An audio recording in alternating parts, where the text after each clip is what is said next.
Hey Raz, how's it going?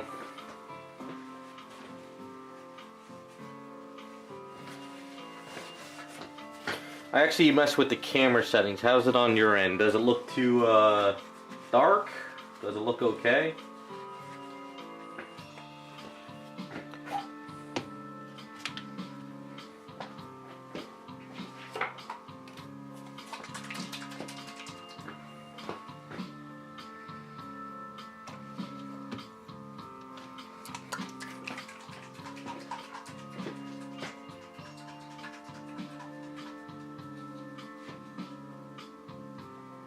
Bit dark? Alright. Now I want to try to get these settings good on this camera for paint before it was way too bright. Maybe I gotta go back to the other one. That's good, you're getting work done. I don't know about you, but it's been still cold here. I got the heat on still. I wanted to get outside and do the garage, but that didn't work.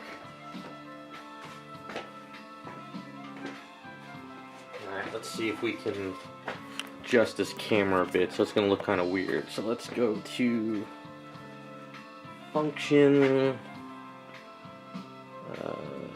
No, that's wrong. Function. So I'm thinking we got to go back to, this is sports,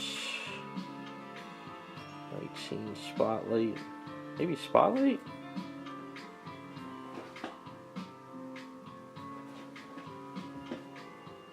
Hey Matthew, how's it going? Alright, so this is spotlight. Let's see.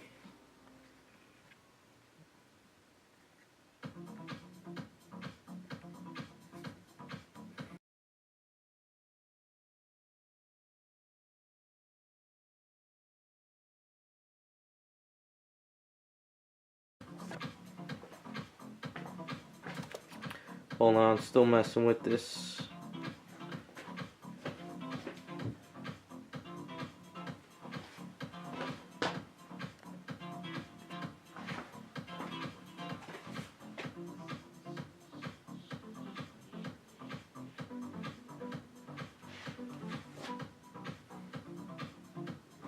How's that looking now? Does that look pretty decent? Like, how's the colors down there look?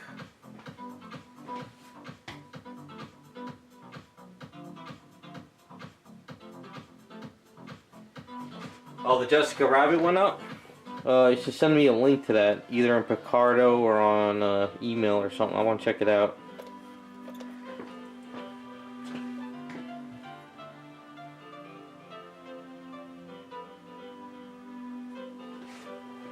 Yeah, maybe because the lights.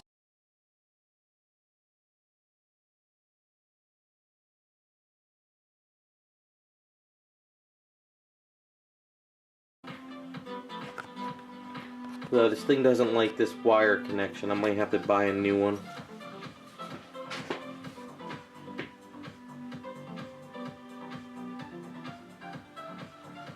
Hey, the customizer, how's it going?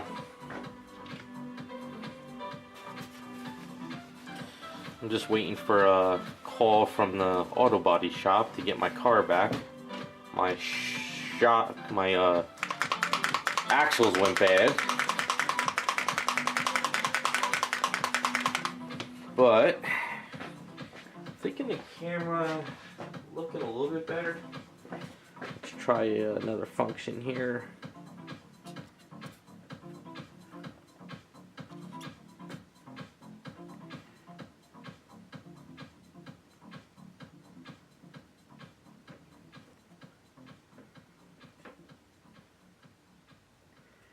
Exposure. Seems to be a little too dark. Maybe right there. I think that looks a little bit better. We'll try this for a while. Guys, give me some input as we paint. Alright.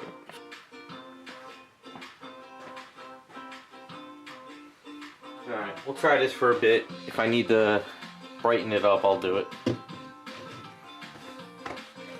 Alright, so I pretty much got her ready for paint. The base is pretty much ready to go too. So flash is going to get set up here.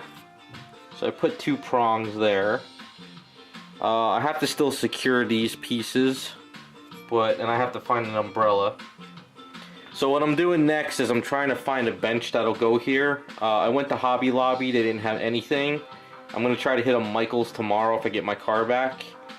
And I think if like a little bench with a lamppost here would look awesome. So this will be like kind of like the idea of a park.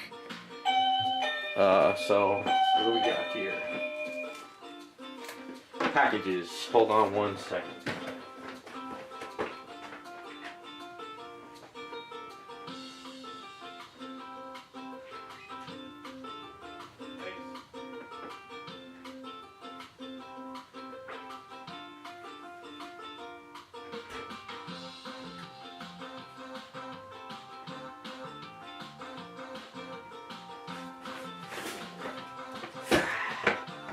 Okay, sorry about that.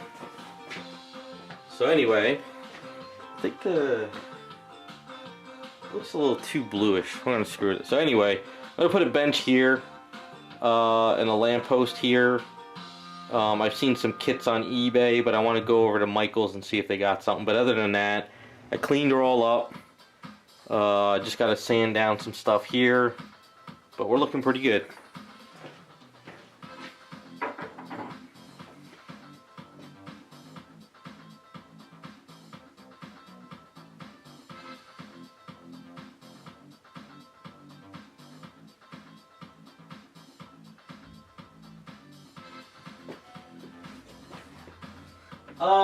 Penguin?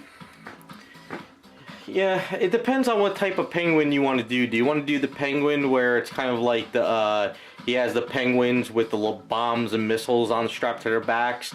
Or do you want to do more of a modern penguin where he's like a mafia guy? Like I saw the latest Batman movie. So it's kind of like what type of penguin you want to do. Personally, I'm not really a fan of the whole penguins, you know, from like the... what is it, that early 90s Batman stuff with the director. I'm not really a fan of his stuff. I would try to do something else with Penguin.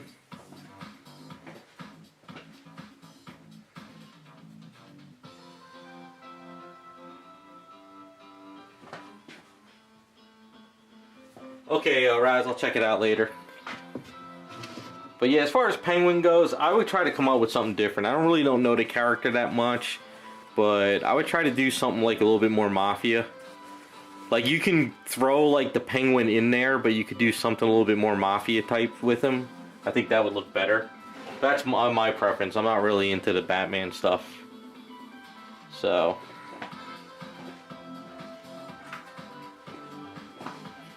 I guess the idea is try to think outside the box.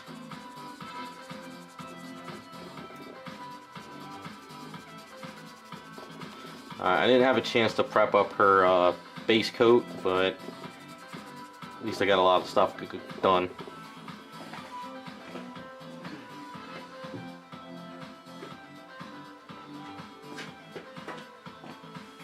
Yeah, I watched the Batman, it was okay, but the idea of like a mafia type guy was kind of cool idea. I like that. So, alright. This camera's bothering me. It's too bluish. So let's see if we can try something else. Alright, so if we go back to programs, we go to manual, is way too bright. What's this? Actually, that might...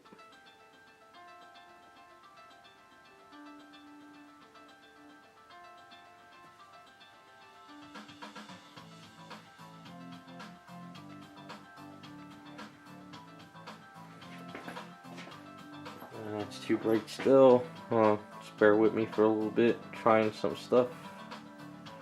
Let's go with manual. I think that looks a little bit better. Too bright.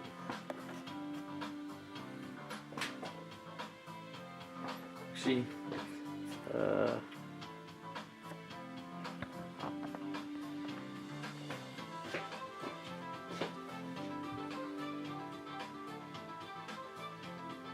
I like that better. That looks a little bit better on my screen, so we'll try this.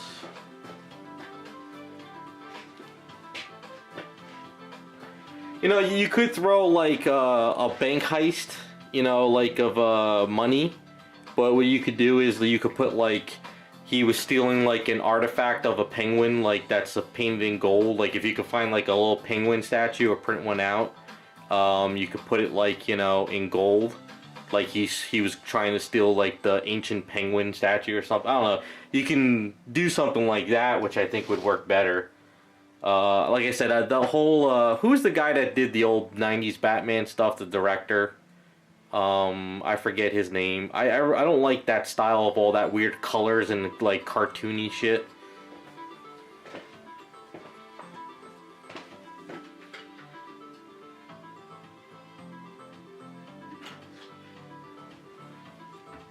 That's just my preference, you know. Other people might like that type of Batman stuff.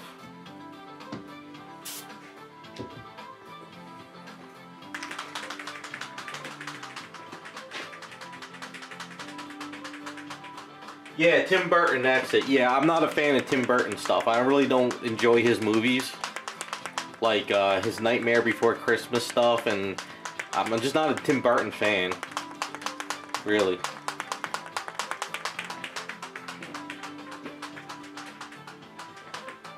Hey, Customizer. Well, thanks for watching them. I appreciate it. I know they're not the most exciting stuff in the world, but not a big editor and fancy. Hey, Raccoon, how's it going? All right, I think we're good. So let's start putting some color down. So I'm just going to use some Garage Kit Flesh Tone. They're having a lot of trouble with supply, so if they don't get anything in sooner or later, I'm going to have to switch some paint ups.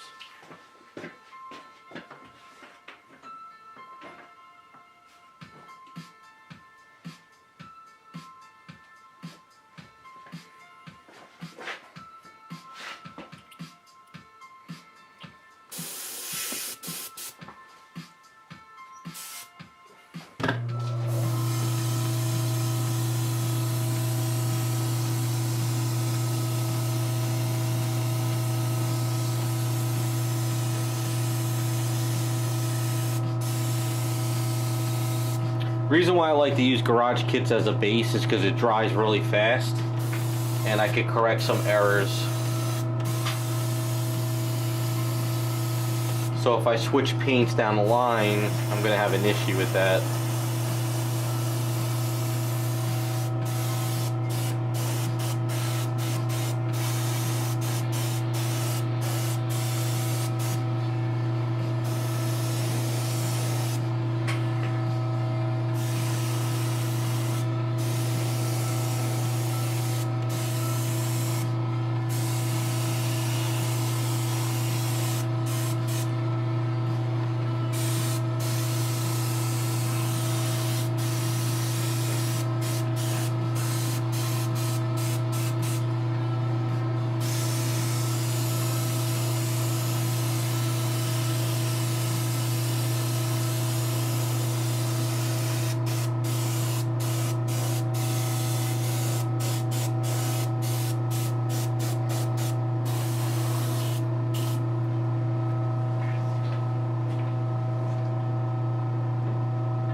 Yeah, go with a little golden penguin, or you could even paint it up in like a gold. You could do one in like jade, like a green jade color. You know, you could have a couple different ones, silver. I don't know. You have fun with it.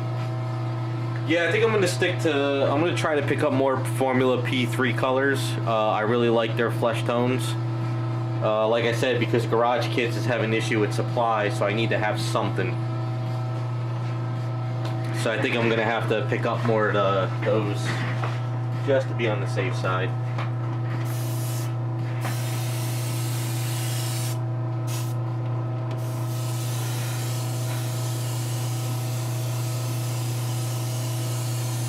She's mostly skin tone anyway, so see how much I can get done today.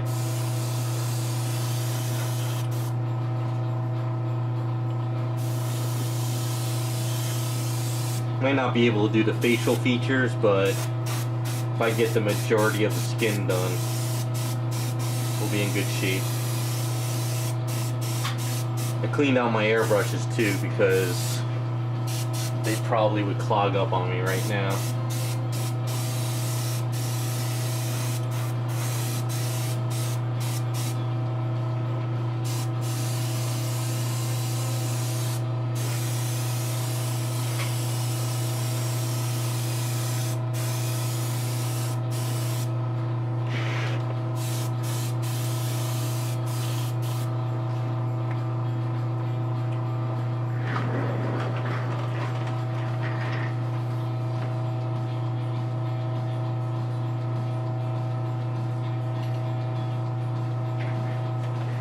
Yeah, I haven't painted in a while, so this morning when I woke up, I was like, oh shit, I'm ready to paint her. I better clean these brushes up for today. I've been doing garage work, sanding everything down, because I sanded her down, I got her all smoothed out. Of course, there's going to be some spots to clean up now, but I also sanded down Wonder Woman. She was looking pretty bad there for a bit.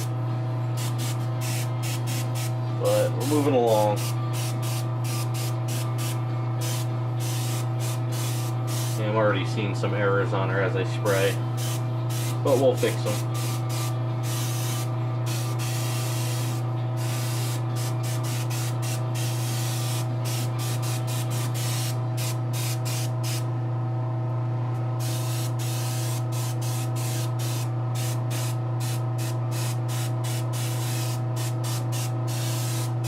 Tuesday's the day I get my Power Girls from Sideshow. I cannot wait.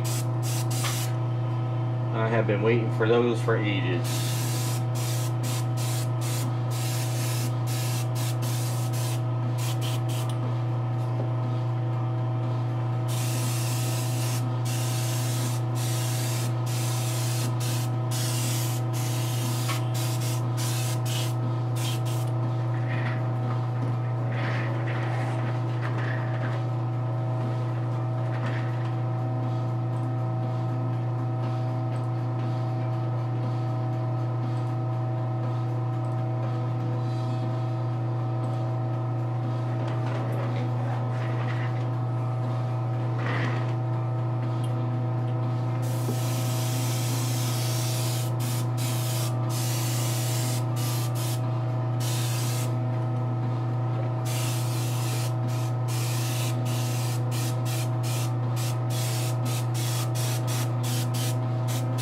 I know this is the tedious, boring stuff, but gotta get a nice good base coat, fix errors,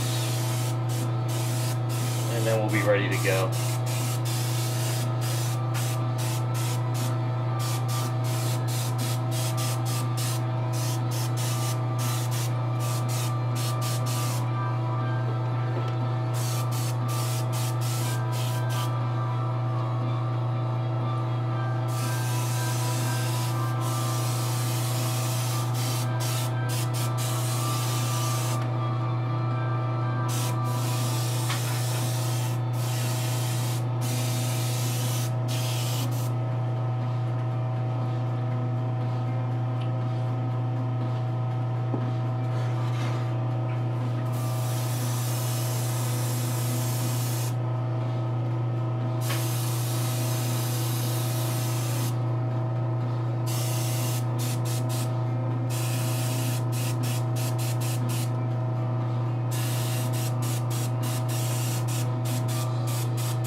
Go 2X?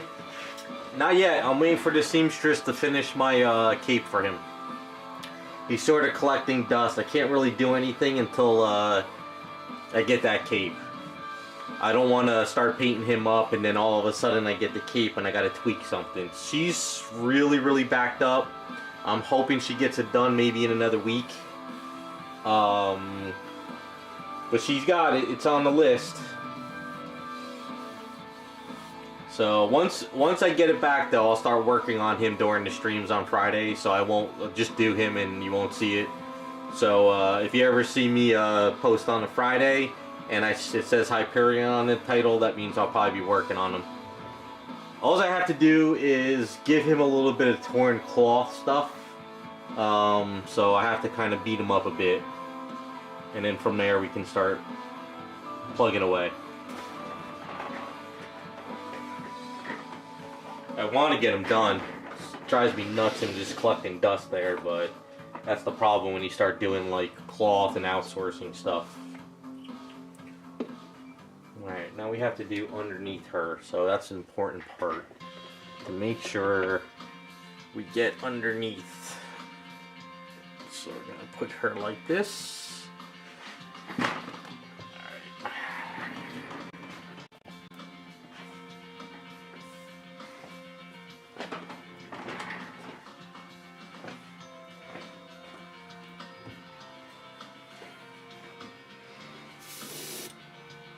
Of course, we need the booth on.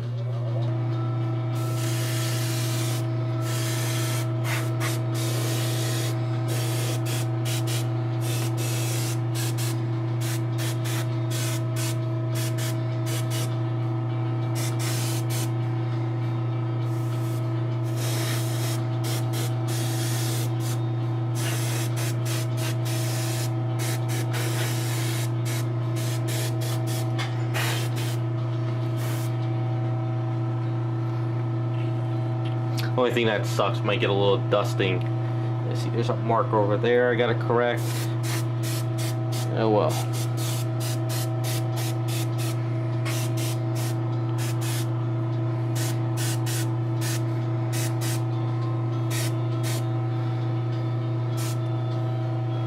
Oh, I forgot I didn't do some putty work. Alright.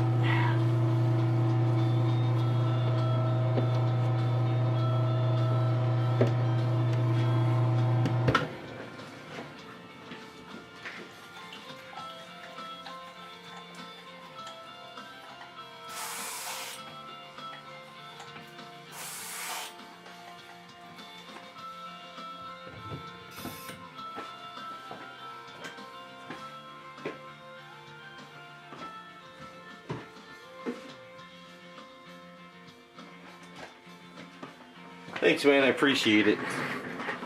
Yeah. I wish I could get all this stuff done faster, but it's not going to happen. Got way too much stuff going on. Alright. So, like I said, garage kit paints dry fairly fast and they're sandable as long as you don't overspray.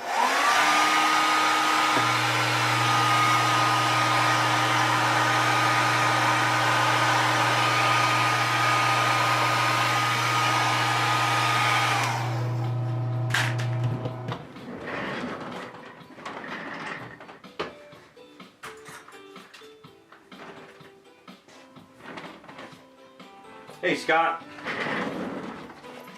Alright, so I got my goggles on because it's better to see this way. So we got a little weird thing here. See, like I hit it with my nail and I can like scratch it really easy. That's the only thing that sucks about these paints. But I expect that. Well, if you seal it up pretty well, you'd be okay.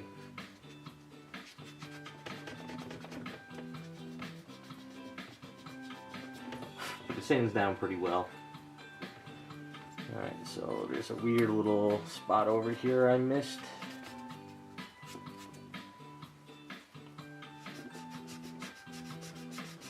Like I said, when I customize stuff, I can hit it with all kinds of primers and I still miss things.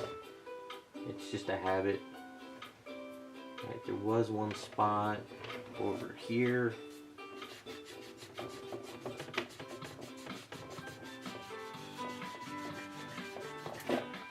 Now see, if you use like Createx as a base, it's so rubbery, it takes a few days to cure.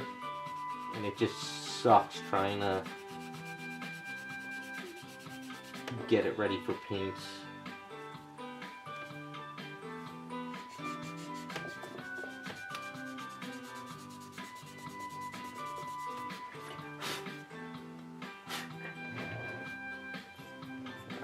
What was that other spot? A little weird funky thing here.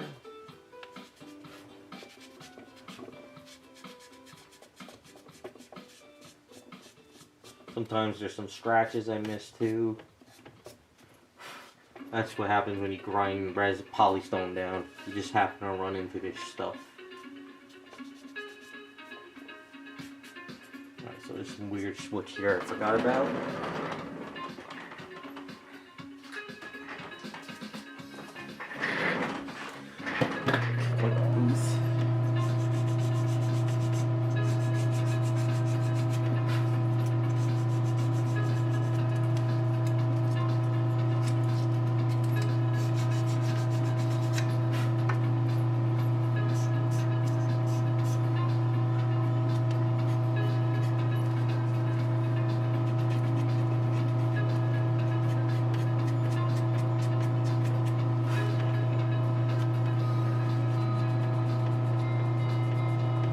It's also good to have a booth when you do this, or somewhere to get all the dust away.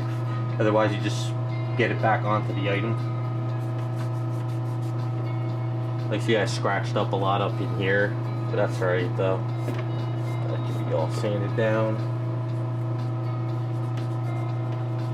So Garage Kids Paints has its ups and its downs, but the way I seal it becomes pretty strong.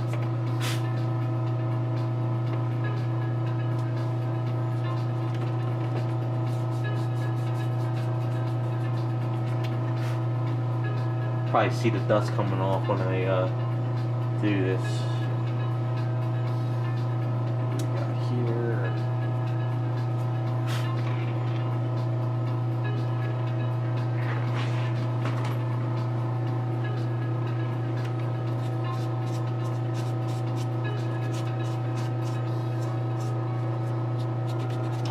Now what happened up here on her collarbone,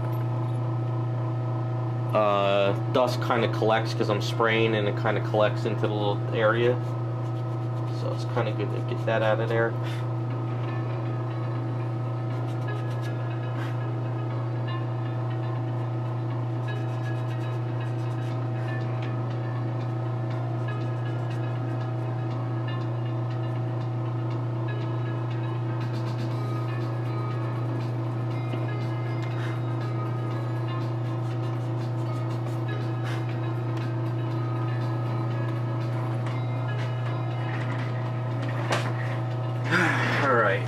Check that head out. It's a little bit of a weird thing going underneath here.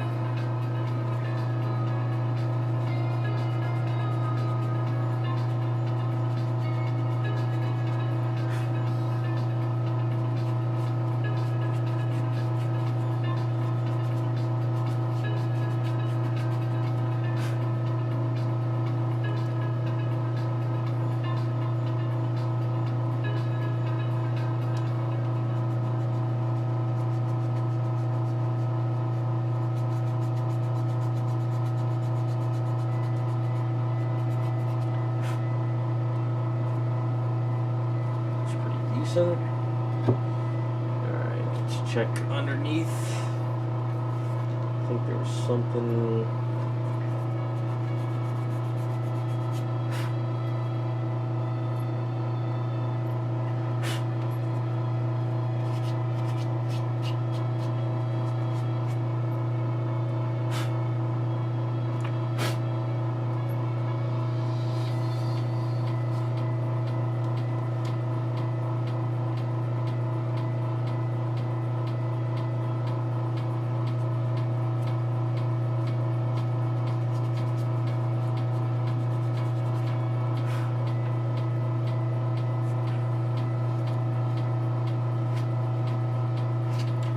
That's the thing that sucks about it, spraying into a cup. You get that dust in there. Nothing I could do about that, really. That's why everything's always good to be painted in pieces. Let's try it.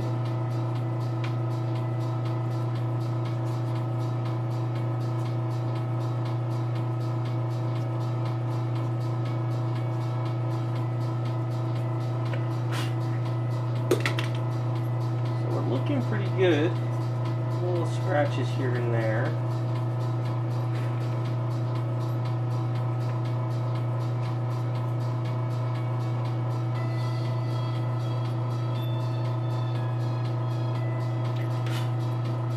Alright.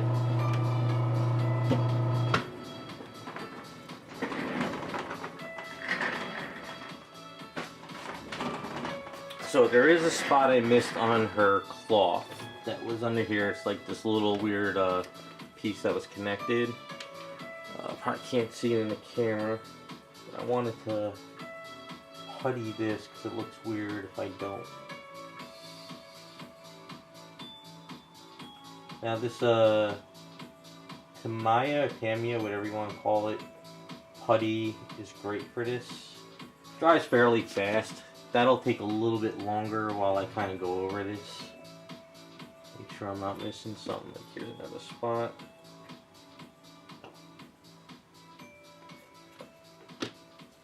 Even though I do this stuff like in the garage and in the sun and in here to find stuff with primer, I still miss shit. Yes. But if you want to make it look clean. Alright, so there's a weird little smudge under here too.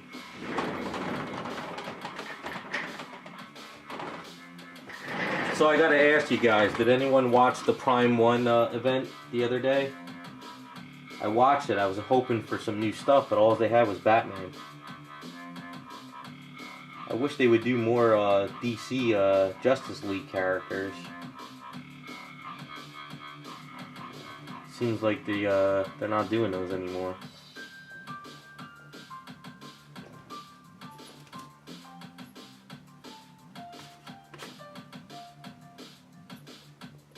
The Vampirella looked good, but it's not a character and item I can actually get in my house.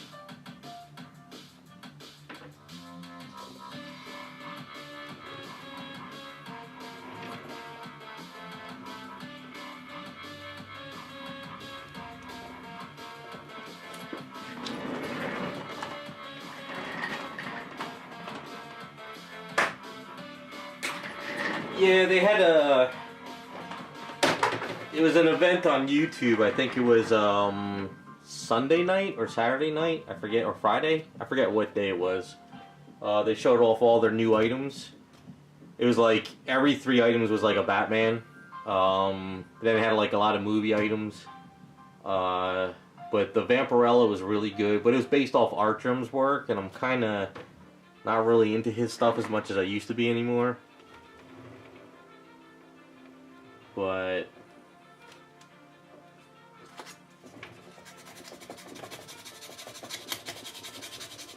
the Green Lanterns they showed off were pretty good. But I'm not a Green Lantern fan, so.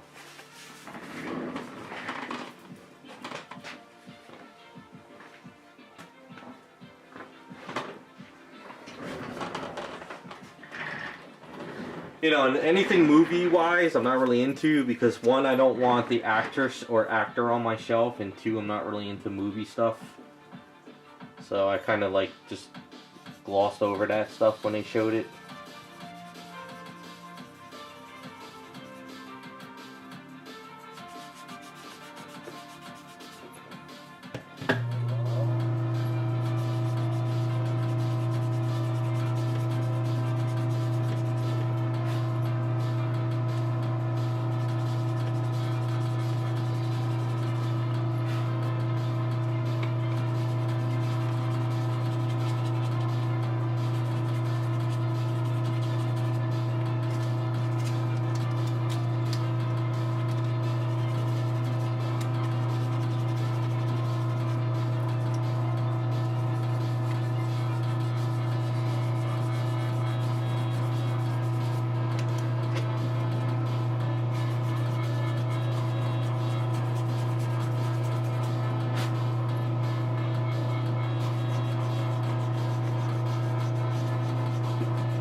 Alright, almost there.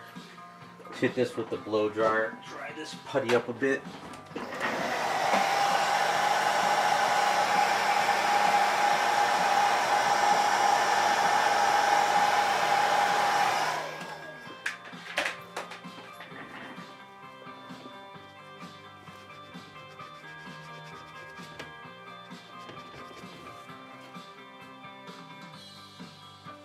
I'm not hitting that spot.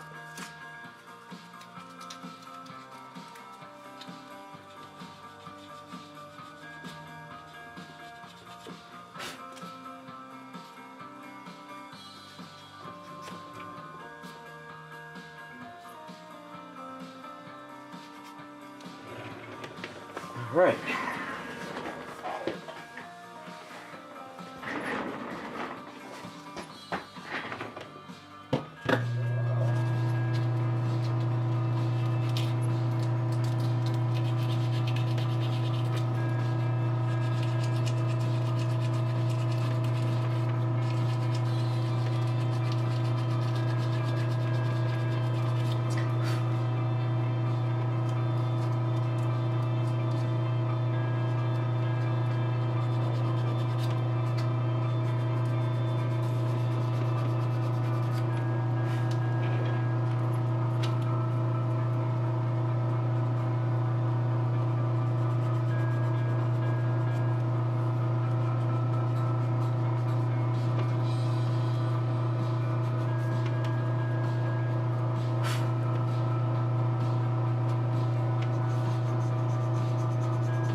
One more layer of this putty, and it should fix that little spot.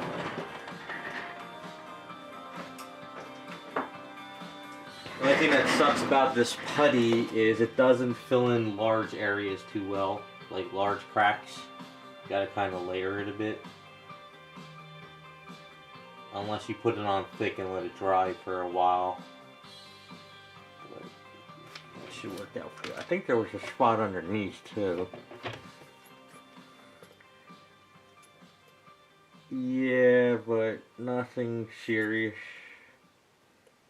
Yeah, we can leave that alone. I can try. So underneath.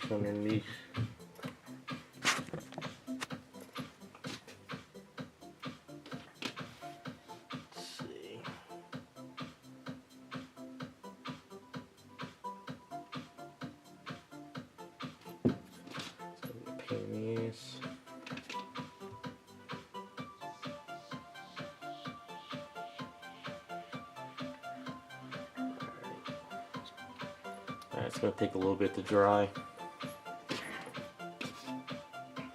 Show you what I did with Wonder Woman while that sets up.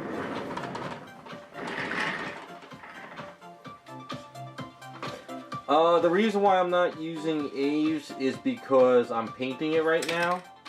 And Aves takes 8 hours to cure. This putty takes like 15 minutes. And I can layer 3 times of putty and fill in the scratch than I can with Aves in 8 hours. Hold on, I gotta see who this is. Be right back. Hello? This is John.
I will, thank you. Bye. Alright, sorry about that, guys. It's gonna be one of those days. Alright, so anyway. Alright, so what I did with Wonder Woman, and where I'm at with this. Where's the other part? Damn it.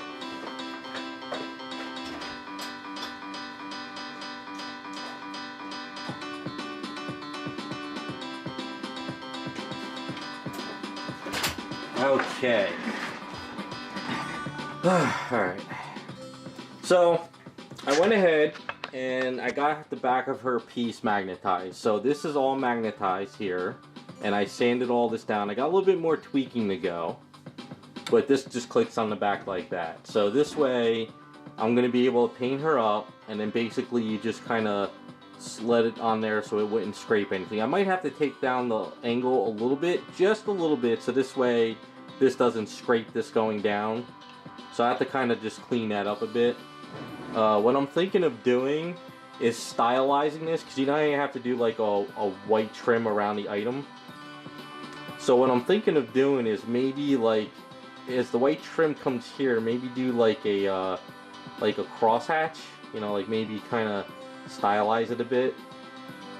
I don't know. I'm trying to. I might come up with a pattern for that. I'm not sure yet. You know, kind of do like a Wonder Woman type thing.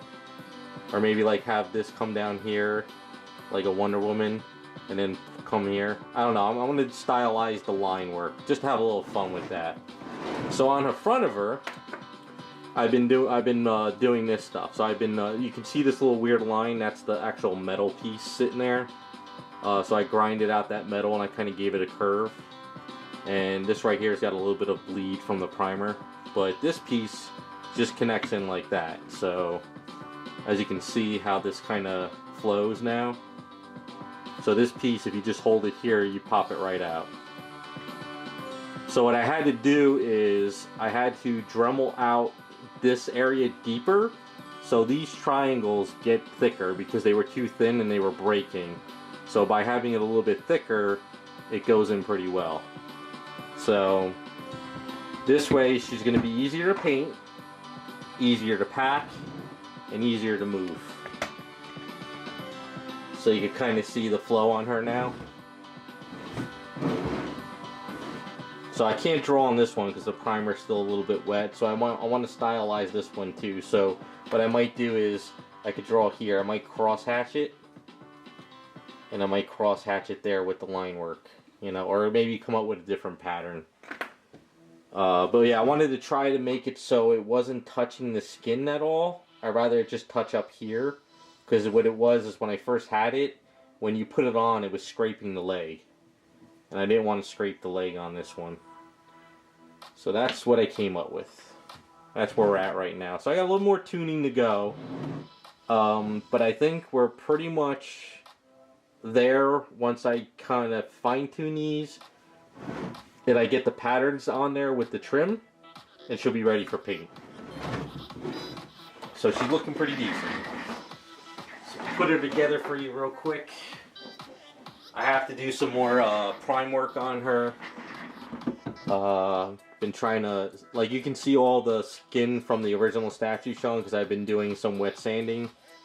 Really got a lot of the gunk out of her. But all the elements are here now. The one element I have left too is this, where I'm going to put the lasso. We're going to make a black rope lasso. So what I'm thinking of doing is over here, grab a piece of metal and put like a staple here and create a little bit of a leather clip like I've done with my other Wonder Womans, and put a black lasso right here. Usually I think it's on her right hip, right? I think a lot of times Wonder Woman's always on the right hip, so I'll have a black lasso rope here. But that's where we're at with Wonder Woman. I'm pretty happy with where she's at right now. I like the flow of the flaps. Got a little bit of movement to her. So that's where we're at with Wonder Woman. Getting there. Be nice just to be like on Fridays, just keep painting these items up. This one, I'm going to have to start a stream early because to do those squiggly lines and to get this texture is going to take a lot of work. So I'm going to have to make sure that I'm ready to start this early and do an all-day thing. So I still got more prime work to do on her hand and really clean this up some more. But I think that's it. There's nothing else I'm really have to do except, well, the knee pads. What the hell I was sanding them in the garage. I didn't finish the knee pads. So yeah, there we are with Wonder Woman. So let's get back on the Giganta. Try to get that skin moving. Sure.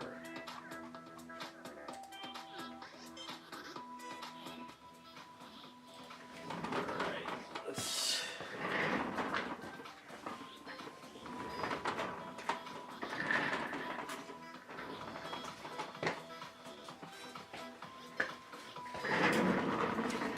Projects are moving. Putting some late nights in some stuff.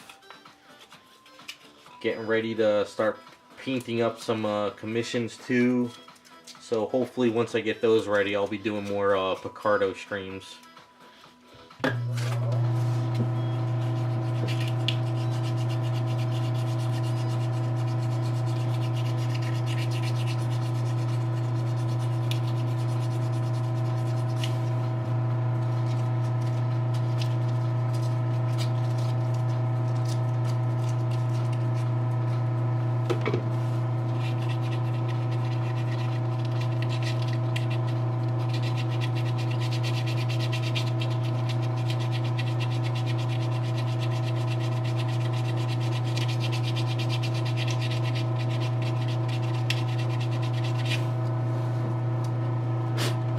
Now while I could patch this when it's painted, you still get a lot of dust all over the place, plus those undies are probably going to be white, so it's probably better to try to patch this as much as I can now.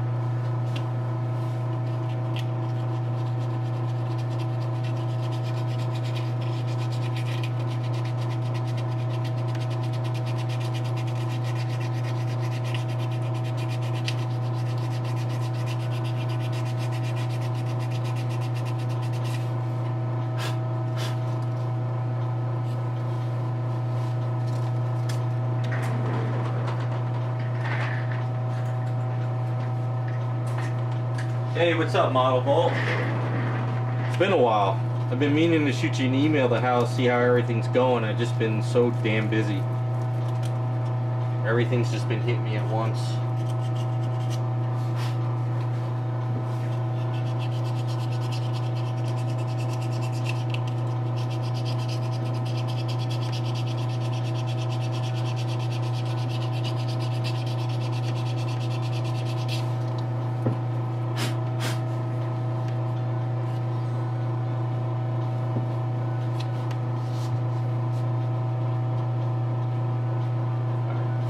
More putty.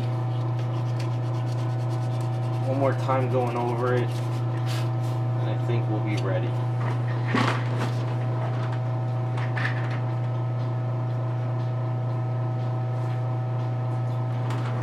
Yeah, the last time we spoke, damn, it's been a while. I feel bad about that, but I know you said you did start a new job too. How's that going?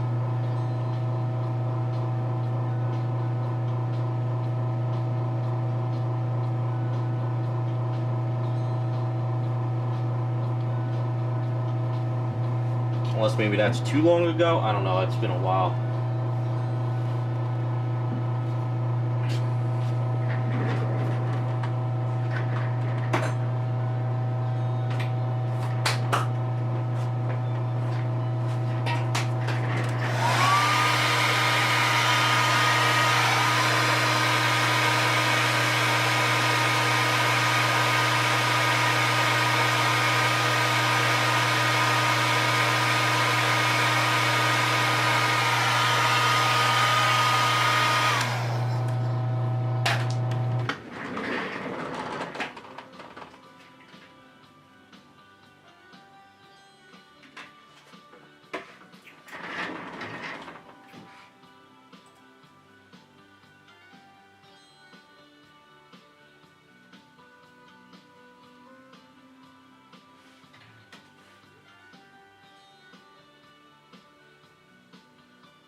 Nice, that's the way to do it.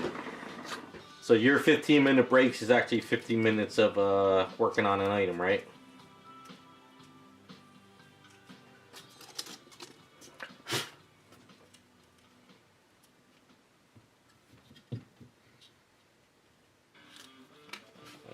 Almost dried up there.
Slice on my finger and I just sanded into it.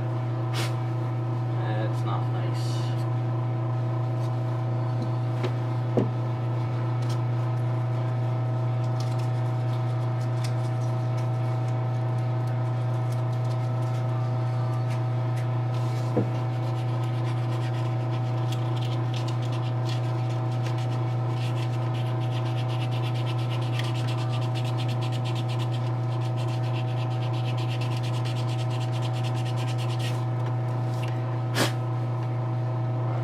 Cleared that up a lot. Just gotta get the dust out of there.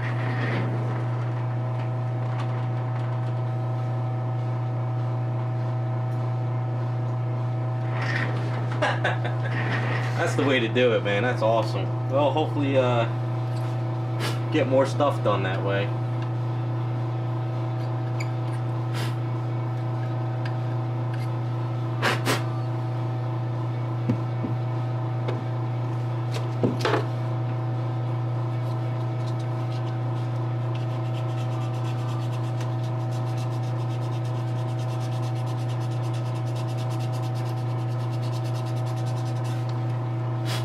Didn't you also say you were redoing your studio as well? Did you ever get that done too? Seems like you've been non-stop working on that studio for like 3 years now.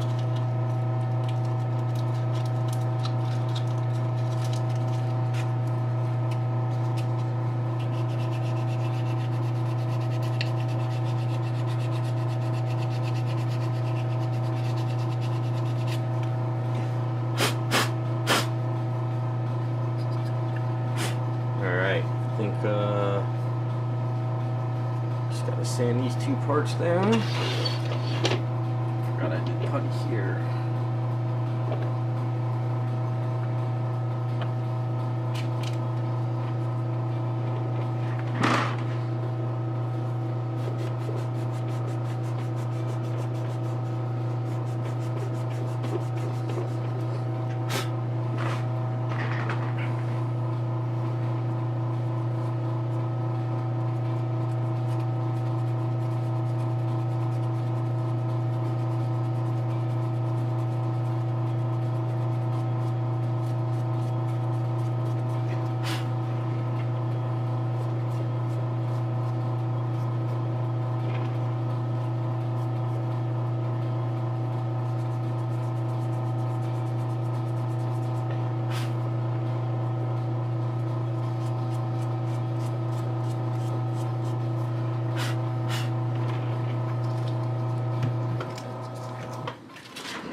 Well, that's good he got a new booth. No, I didn't hear. He passed away? Wow.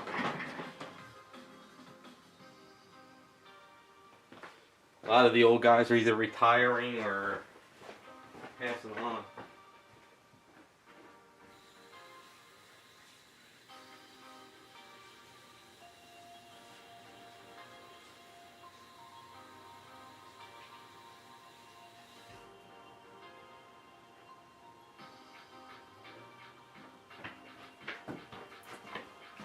Yeah, also a friend of mine told me that Adam Hughes.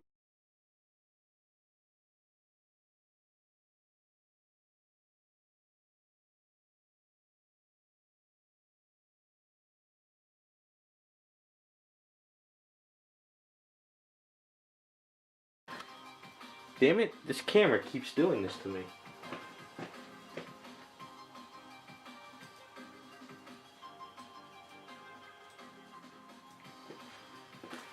Sorry about that. Cameras are wigging out when I touch it. But like I was just saying, Adam Hughes supposedly is like leaving the comic industry now too. So I guess people are moving on, and all the guys I grew up with and stuff are just not the same anymore.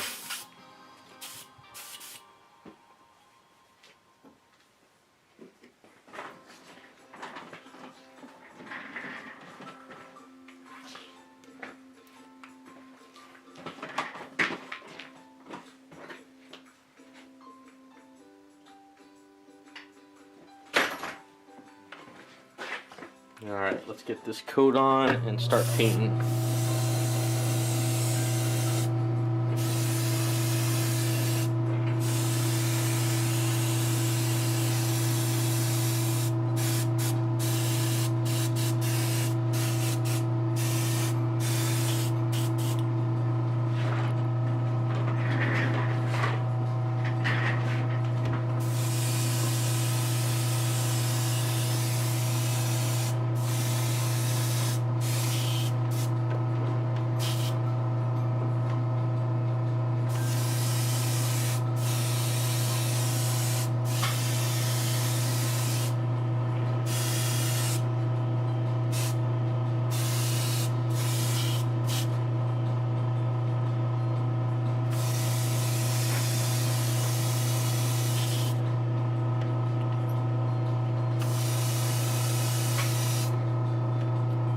Still a spot there, damn it.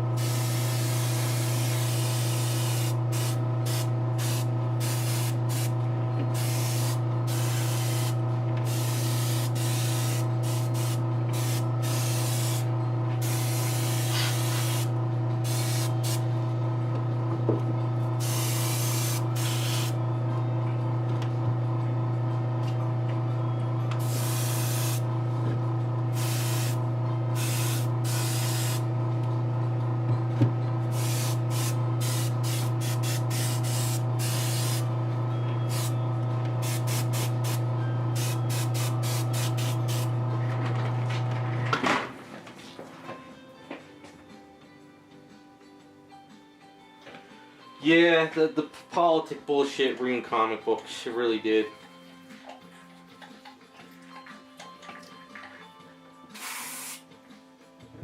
That's why the old stuff is being gobbled up lately.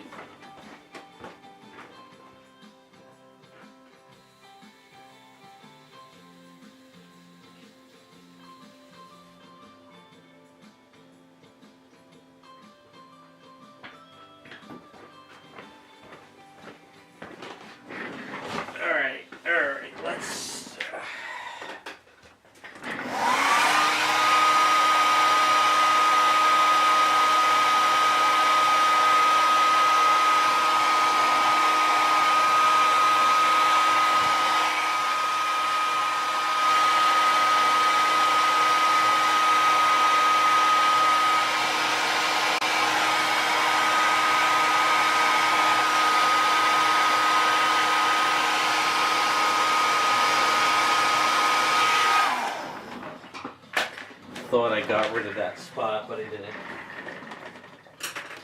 Damn it.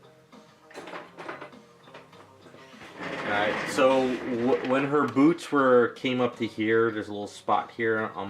It's kind of like a little bit of a chunk missing. So,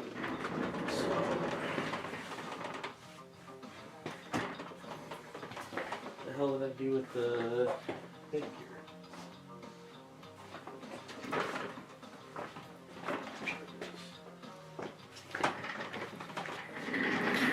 Alright, let's put some putty there. We'll start doing some shade work, and then we'll get back onto this. So this spot's a little bit funky. So we're going to just throw a nice little chunk here. going to take a little bit to dry.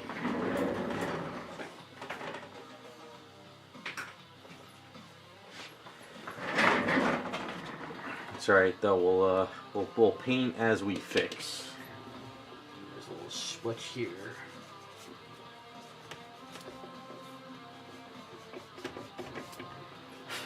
It should be fine.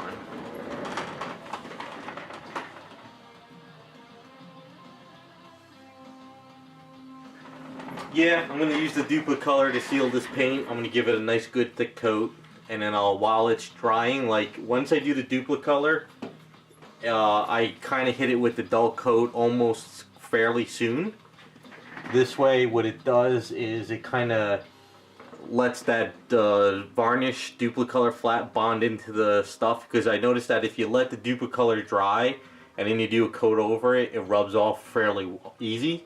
But when it's still tacky, if you could spray that duplicate color onto it, like a nice even coat and not go overboard, you'll get a really good look on it. So it's just a matter of timing it. But with that being said, let's start doing some shading. Now, because she's got this weird skirt that we sculpted, it's going to be hard to get underneath. So we're going to overspray shading now to make life easier later. So this is a golden sienna, raw sienna. Is it? Wait, no, it's burnt, right? Burnt sienna, right? So we're going to mix some of this in the cup without dropping everything.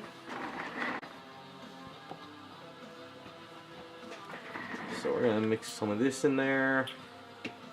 Going to put a couple drops of the original color.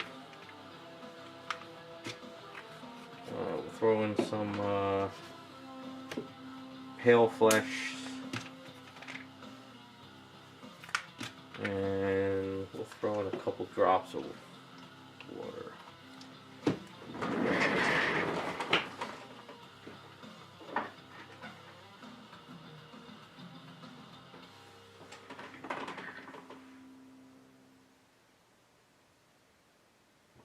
Hey ladies, man, thank you, man. I appreciate it.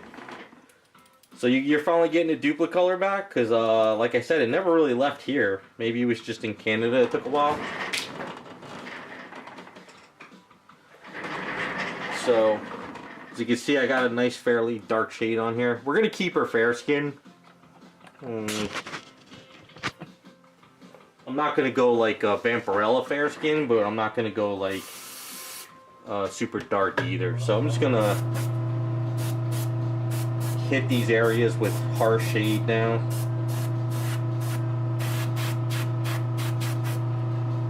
Without trying to dip the cup all over my damn hand. Much paint in it, but that's right.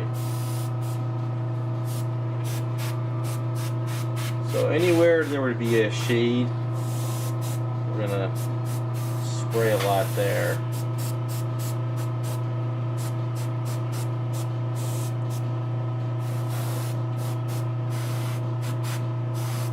I never worry that I overspray on this part of the paint up, because it's all gonna get pulled away later anyway.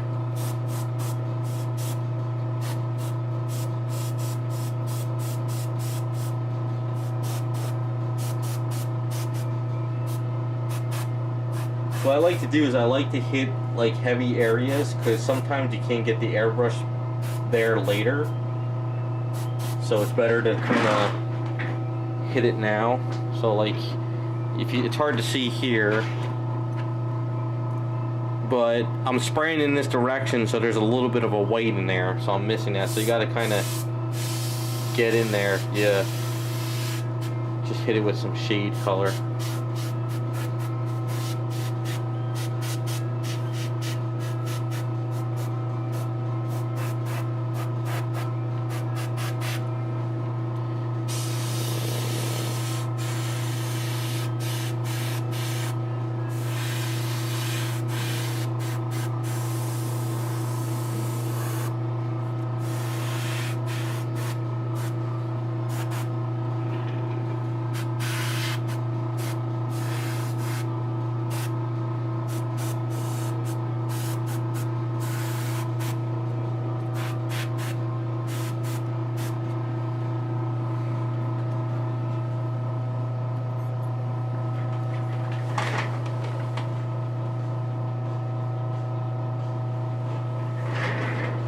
So we're going to flip her.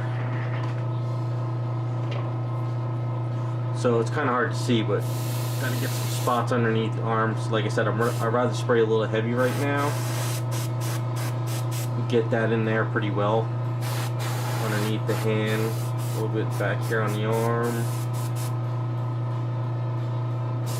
Because it's always hard to get in certain areas.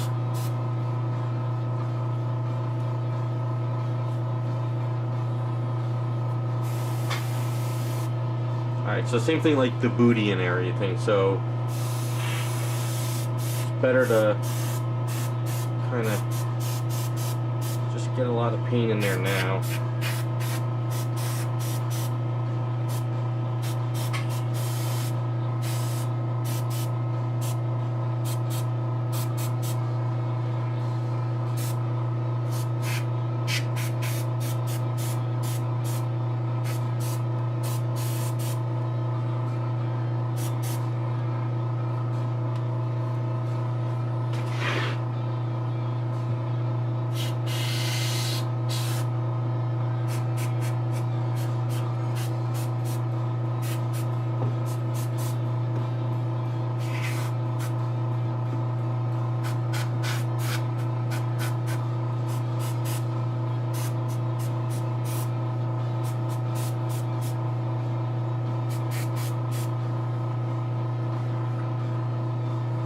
And you won't see a lot of the booty anyway. I mean, yeah, of course, if you position the statue, but it's good to just kind of get that dark in there.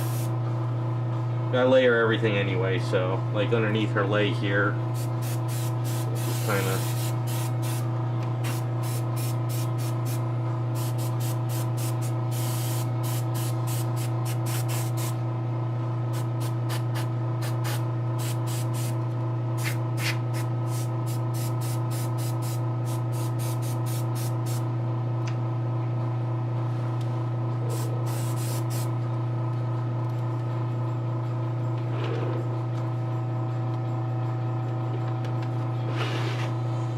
Of course, the arm gets tired holding that damn thing like that.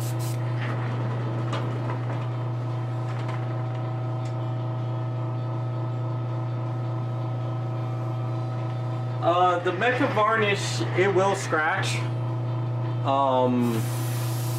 but it won't scratch as bad as like Garage Kit paints does. But don't forget, if I spray it over Garage Kit paints scratch easily. So therefore the Vallejo will scratch easily. It all depends on how the Vallejo is bonded to the item. But it is durable. I'm not saying it's not durable. But you should definitely do some tests to get a feel for how it works.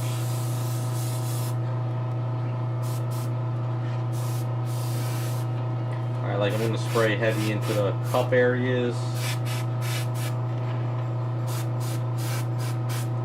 I don't care that I'm over spraying, I'm just getting some paint in there.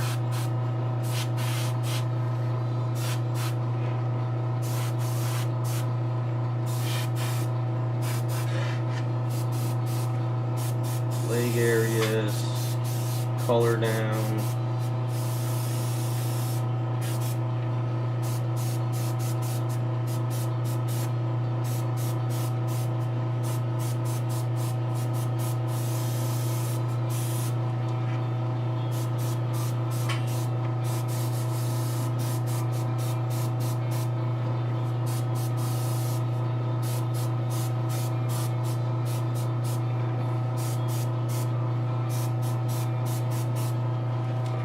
Alright, she looks a little weird, but that's fine.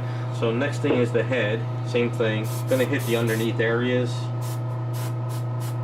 Just to kind of get underneath the lips, under the nose, eye sockets, underneath the hair,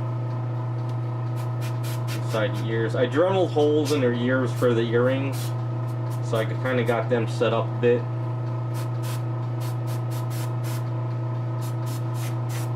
Like I said, I just spray heavy. I'm not too worried about detailing yet.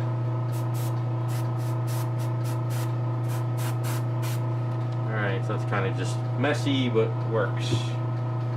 Alright. So let's see if we could sand this leg down and get back to work on detailing.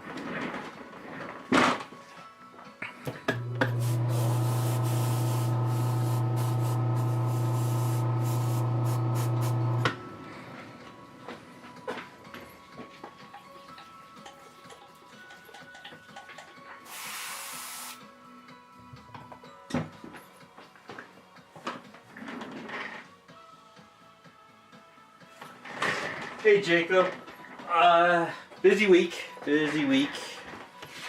waiting for my car to come back from the body shop. My axles are shot. I don't think they're going to finish today, it doesn't look like it. But other than that, just been in the garage working on prepping all these items for paint. Hopefully you got a good week ahead of you. Next week's going to be good because Power Girl comes in on Tuesday. So that's going to be a good day.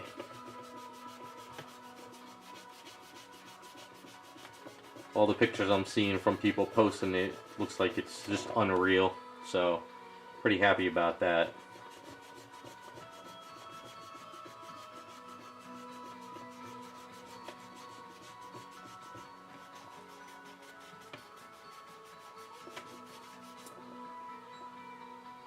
That's looking better, not perfect, but better.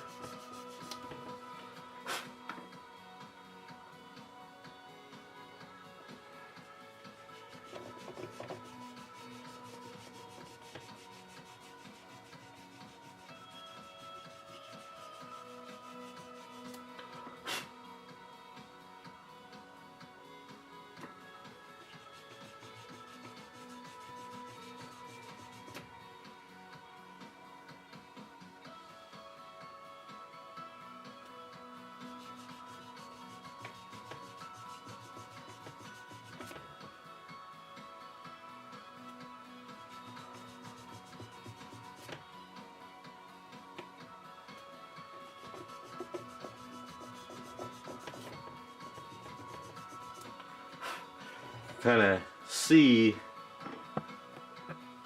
Let's get a little closer.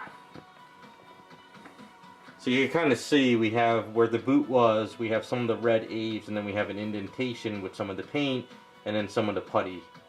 So it's still a little bit, needs a little bit more putty.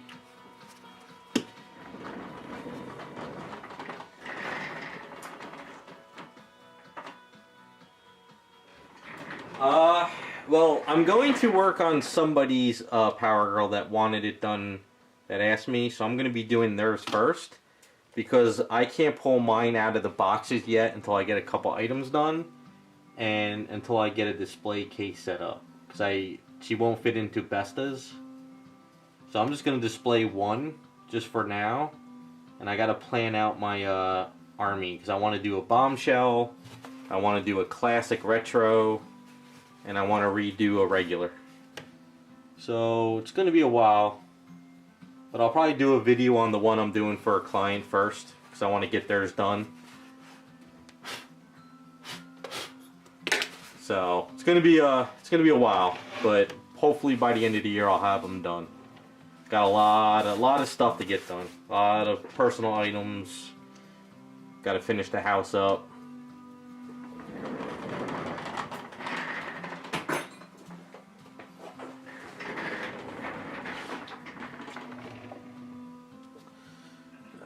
So let's pull this back. Hopefully that dries up a bit.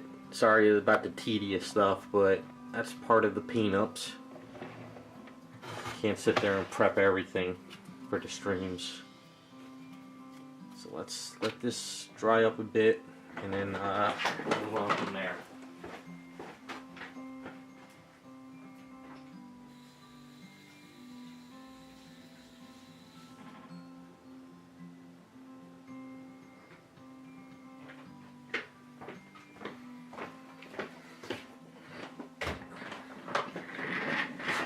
Alright, so if anyone else just got into the stream, show you how Wonder Woman's doing. Am I dripping paint all over the place? What the hell's going on?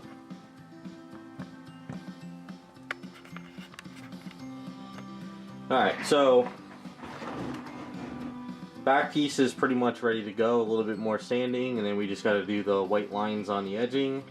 Either I'm going to have the white lines edged up before the next stream to paint, or I might do it on next. It all depends on how my week goes. Got a lot of shit going on. And then the front of her, this piece is magnetized, and you can see how I've been. So we got a little bit of over spray with primer. Got a little bit messy in here. This primer got all still cold out. It's freezing outside still, so primer wasn't curing like I wanted to. So here's the little bit of the line from the, whatchamacallit, the metal. I grinded some of it out. And then this piece connects like that. So we have magnetic flaps. But at least we get to see her booty still, so that's an important part. Definitely get to see the booty. So Wonder Woman is pretty much almost ready to go.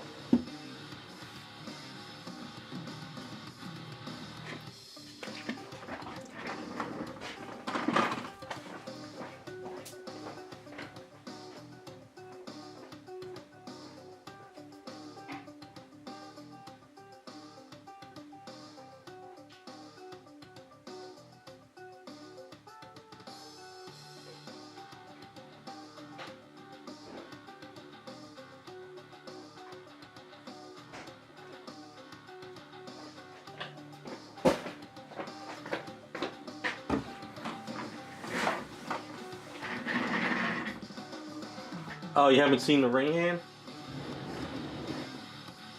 Alright, so the ring hand is like that. So Meta John in Canada printed out 3 different hand sizes, and that was the one that fit. Now her hand was like this, right? It was like that. So I actually had to turn her wrist around because her wrist was like this, and that would have looked weird. So what I did is I cut this off, I cut this down, I shaved all this. I have to prime this up and clean it. So what I did is it was from here, and I turned it this way. So now this piece gets back in there. So that fits right, and her hand looks like that. So now she fits better with the pose, as you can see.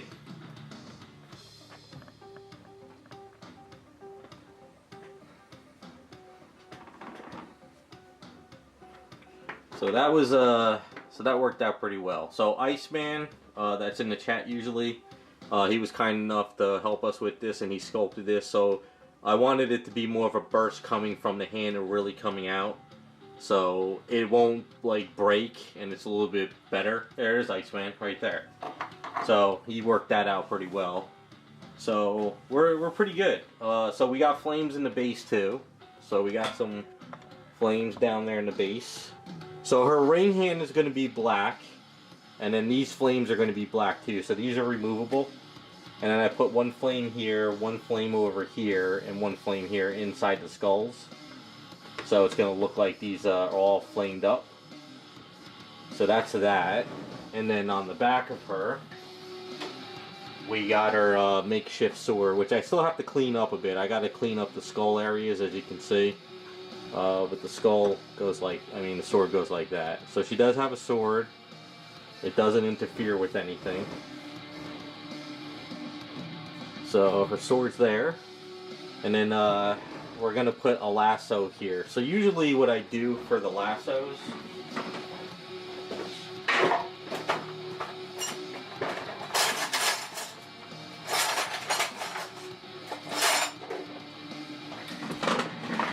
so, like I said, I think usually her lasso is on the right hip. Most of the time I see it. So what I'd like to do is I usually like to take a bar like this.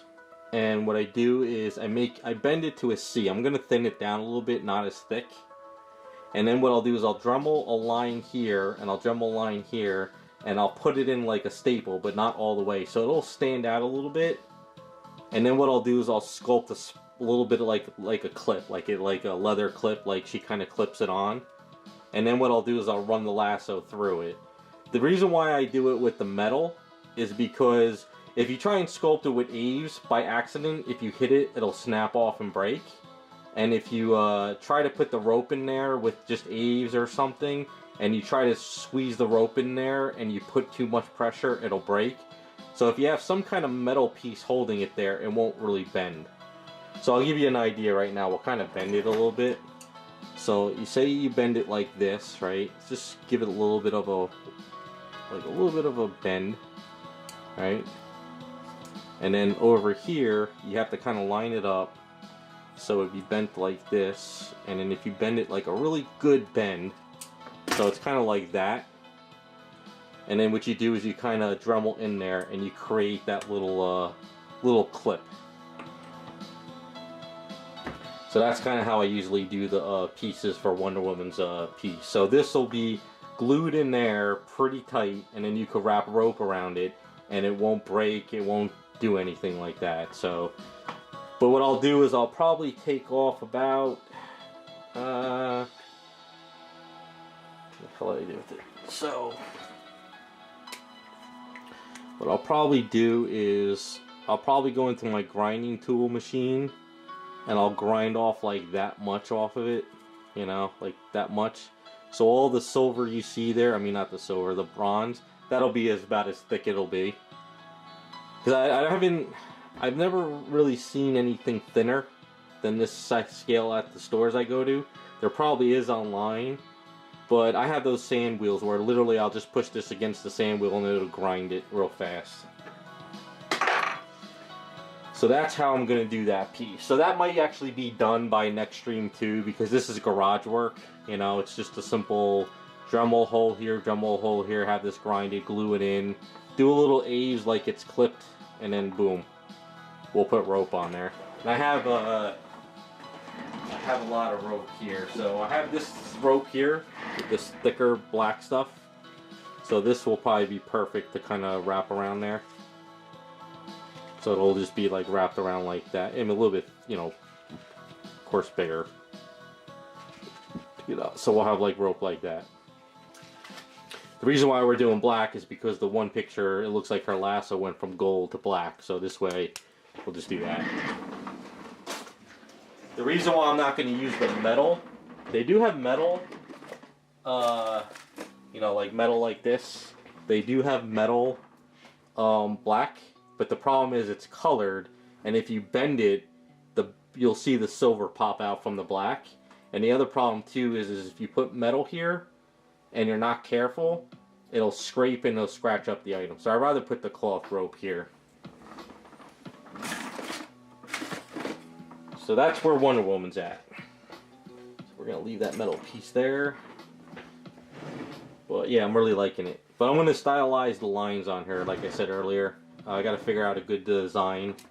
So instead of just doing like the white line here and then the white line here, kind of, yeah. See, she had flaps, straight up flaps, but I'm thinking of doing something different. Like maybe have like a W here that goes to the point here, and then comes down. So it's kind of like stylized a little bit more. So I'm thinking of doing the stylized line work. Because her flaps in that picture seem like they're single, but mine is almost like it's one solid piece with just flaps here.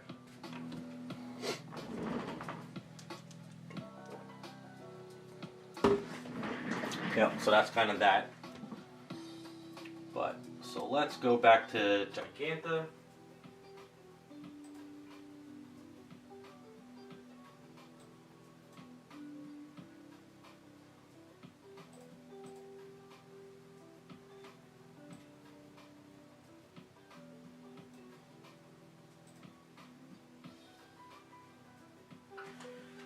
Alright, let's see if this is done so we can start finishing up.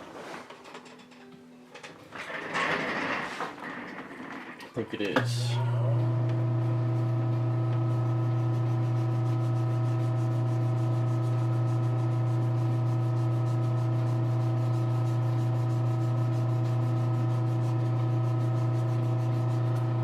So you can see this is why I like this putty better, because I can do this type of stuff without waiting for 8 hours of the A's.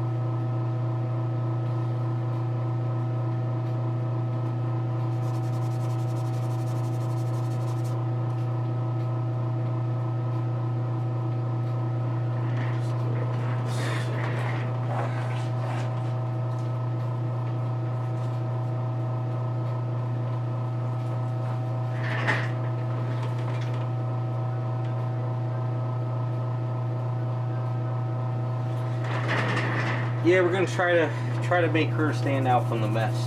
See how that works out. This is why I hate doing resin the eaves.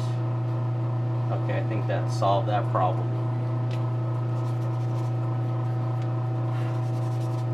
All right.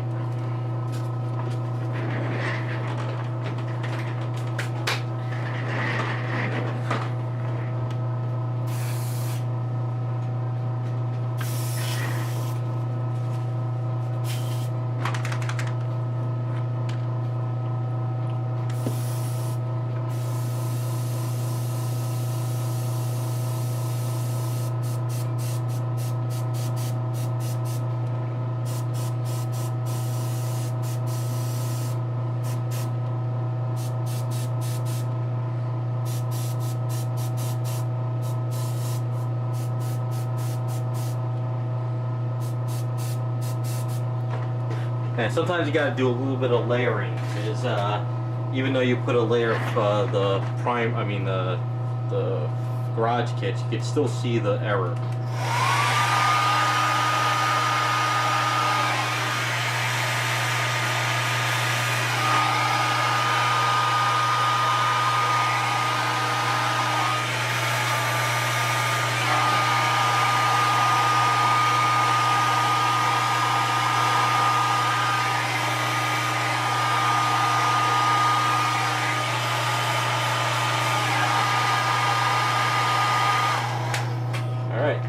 Alright, let's get the shade back on here.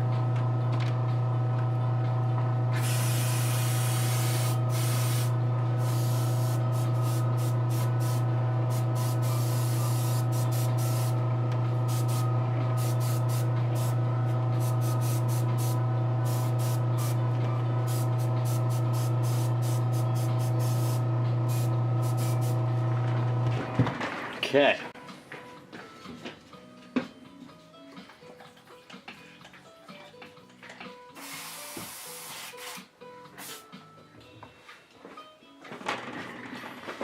Let's start putting some more color down.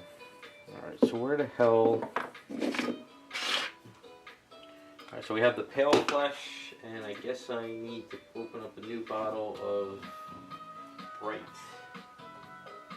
Alright, so pale flesh and bright flesh is like one's red and one's orange.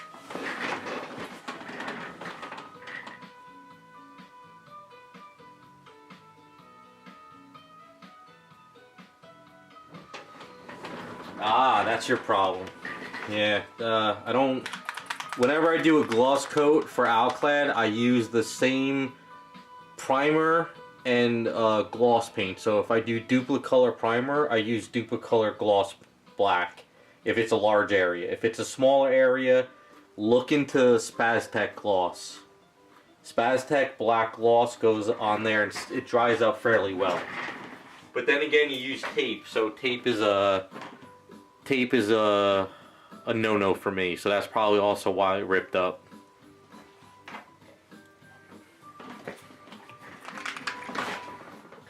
Damn it.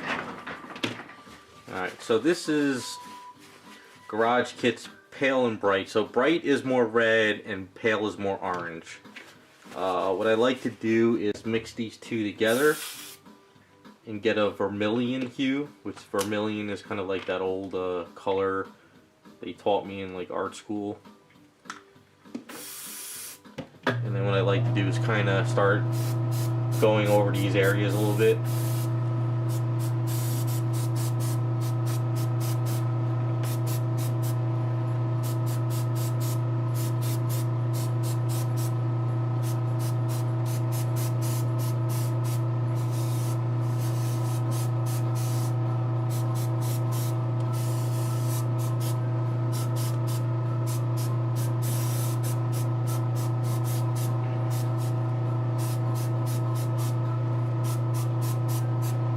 Not even thinking about where it's hitting, I'm just kind of spraying. Just kind of getting this color all over the place. Alright.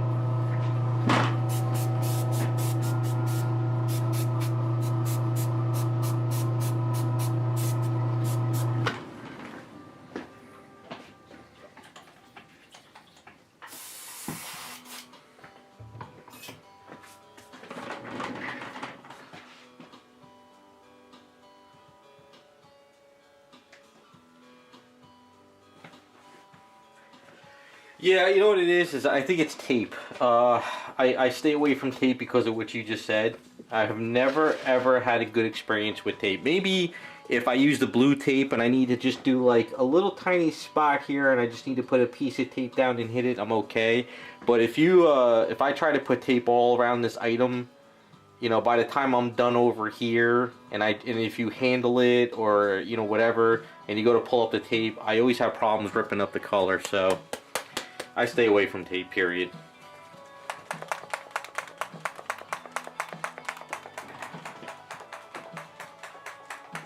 Alright, so this is semi-transparent garage flesh. So it's basically this flesh, but a little bit more of a transparency into it.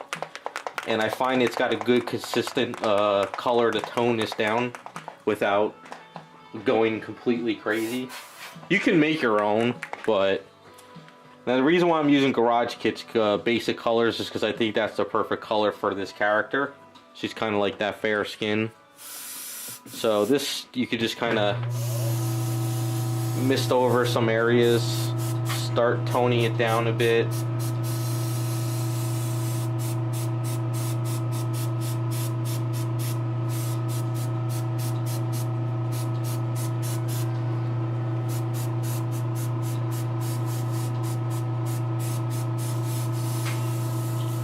Now the reason why I'm going downwards is because that's kind of like the light area, and it kind of just helps me keep my shades. So just kind of going down.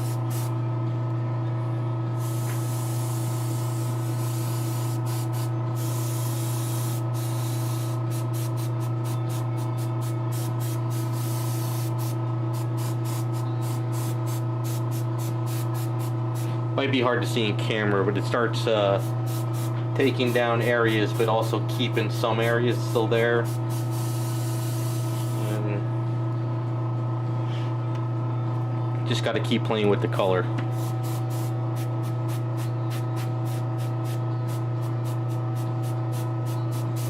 Now because I hit this area in here with darker color here, and then I'm spraying in this direction, I'm keeping that darker area. So that kind of helps. A little bit of dust here, kind of just pull it off with the hand.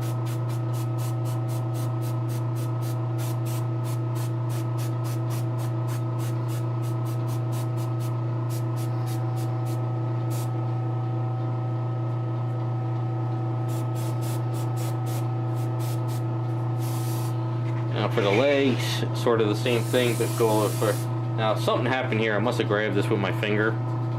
That's right. We'll tone it down.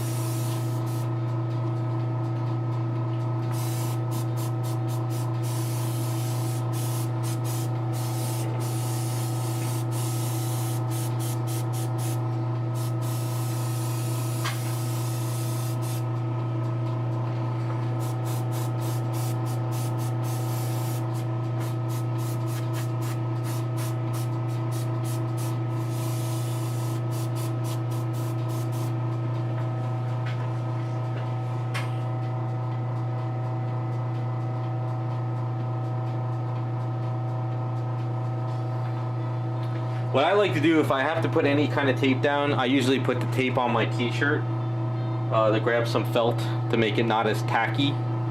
That's what I do for tape if I have to use it.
Yeah, it's just a matter of making sure your tape isn't super tacky. Like even just by having like a fuzzy sweater, well not too fuzzy, but a simple fuzzy sweater, or like a sweatshirt or t-shirt, just will help it from like grabbing everything. Take some of that tackiness away. That's what I use for the blue tape, you know, like the painter's blue tape you get like at Home Depot.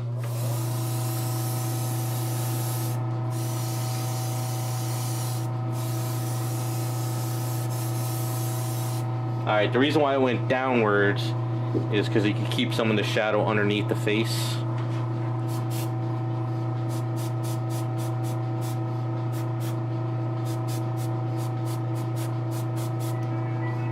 That might be the auto body shop. Let me see if it's them.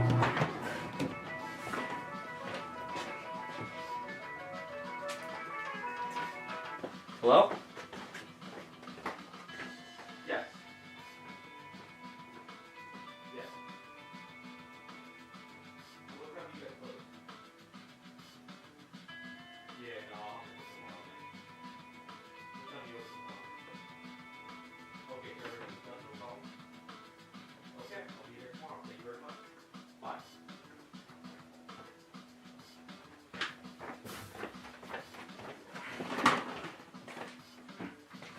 Alright, car's all done. I can pick it up tomorrow because they're closing right now and I can't walk over in time. It's a good thing they're only like 4 miles away. Anyway, let's get back onto this. So now I'm looking at some highlighted areas. So I'm just going to kind of hit some highlights with the same transparency. Make it pop a little bit more.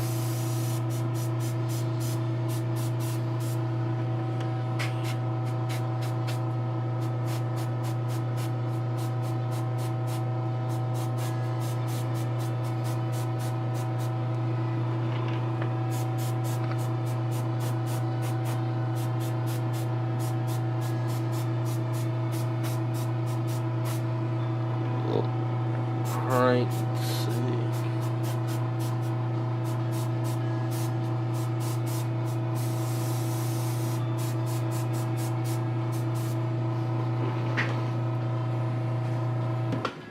Okay, so it might be hard to see with the lights, but we got some fairly shadings going. Let's see if you can kind of see it. So we're building up some shades, giving a little bit more skin tone. So some of it's popping, some of it's kind of there. Try not to go a little too crazy with it.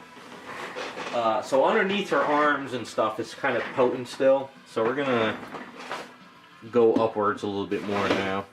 Kind of take that areas down.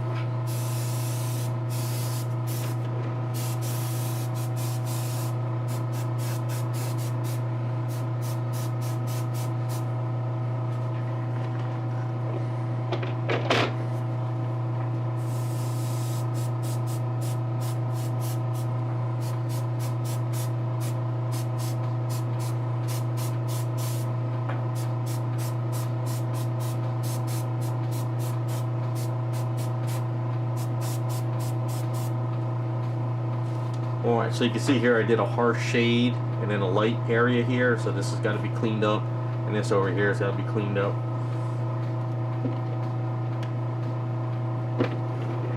So what I like to do at this point,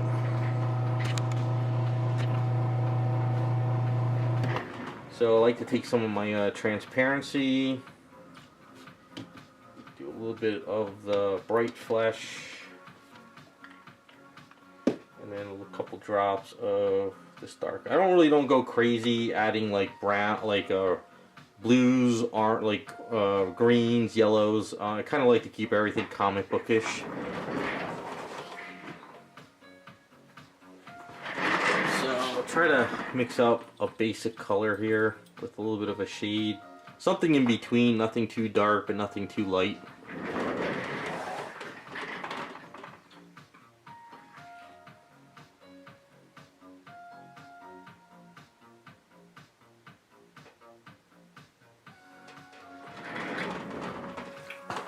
Well, thanks, Customizer. I'm trying to explain how I do skin tones, but I'm not not the best teacher, and I kind of just paint how I see. So I don't have a formula. I just kind of go with it.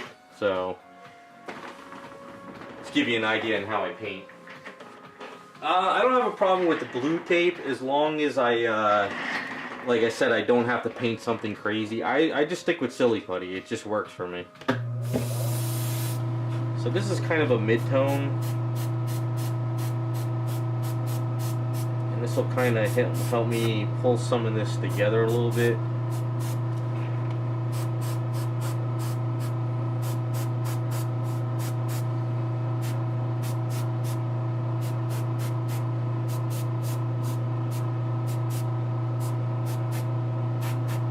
So now as I start painting, I could start doing a little bit more of the details, hitting like the muscle areas.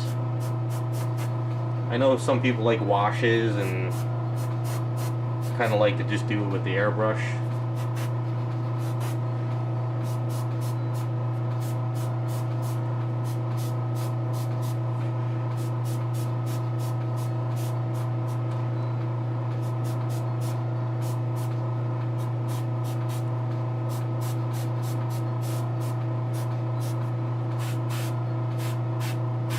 Can't forget about parts like this.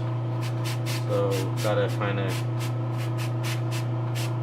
darken some of those areas.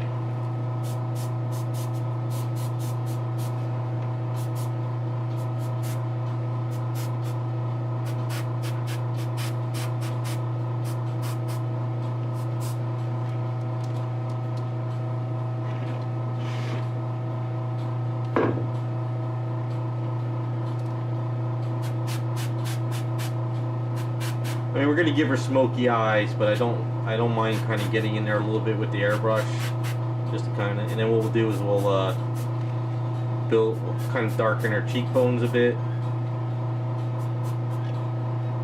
We'll go in there with some pastels, some women's makeup, but for now it can't hurt to force it a little bit, just to have something there, give you like a better idea.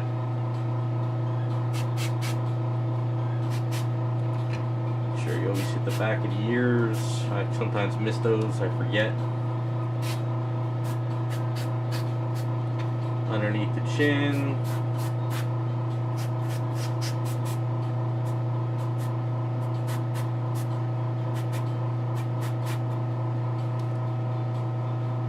So we'll definitely spruce that up a little bit more as we go.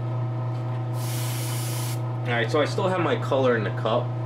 So don't be afraid to mix it brighter if you need to in the cup, or darker. You don't always have to throw out your paint.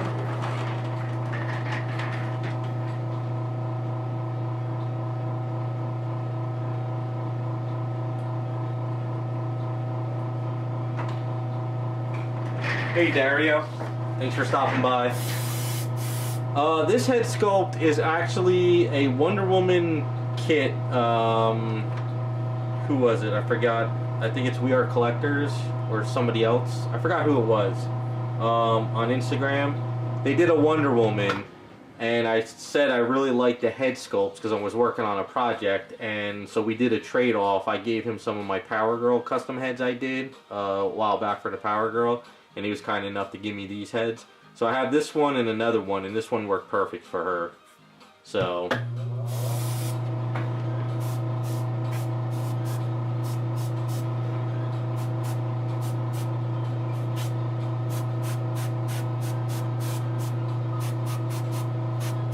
Doesn't hurt to ask people on the Facebook groups if they're willing to trade a head or give you an item or something. Some will do it, some will tell you to F off.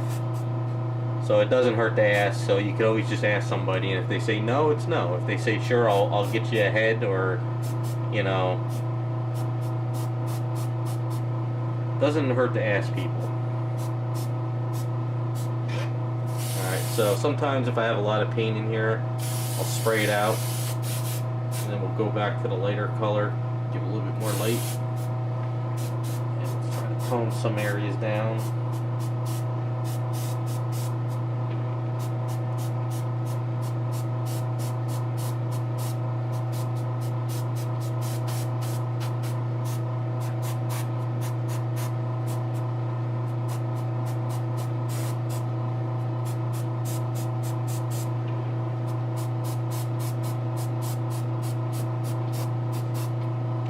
I know some guys that'll paint and they'll paint reds, blues, greens on an item and they'll still keep all that paint in their cup when they go paint the skin, which does work, but I'm not a fan of that.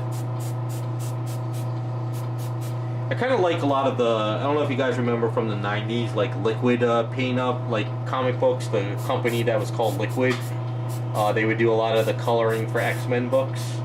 I always liked how they colored their items. So I kind of followed that in a way, if you know what I'm talking about.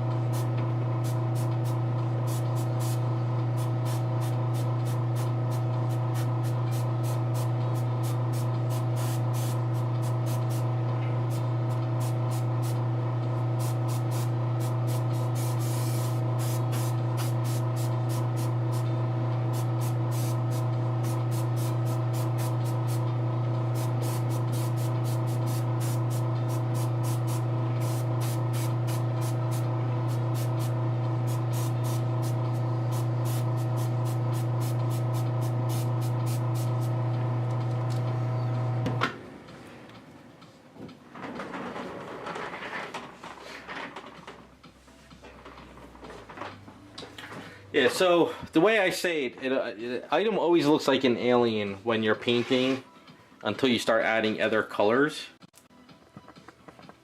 So until I start getting like more colors onto her, it's gonna look weird. But I did have a bottle of pink. Yeah, the bottle of pink that I use for the Scarlet Witch, which is gonna be, so if you start adding the color against the skin tone, you can start seeing where you're at, you know. So her hair is brown, right? Isn't her hair brownish or whatever? I don't know. So we could just grab any color. It's like, say this color, you know. So we can start, you know, you put colors next to it and you start seeing like where you're at with it. Because, you know, looking at the item and looking at all the overspray, you see only that color. So at least you can start getting an idea where you're at. So I think this color is going to look good next to that skin. Still want to brighten up some areas. She's a little too dark. I want her to be a little bit lighter skin.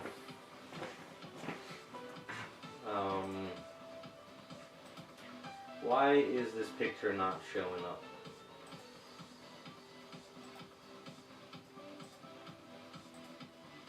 This one. None of my pictures are showing up.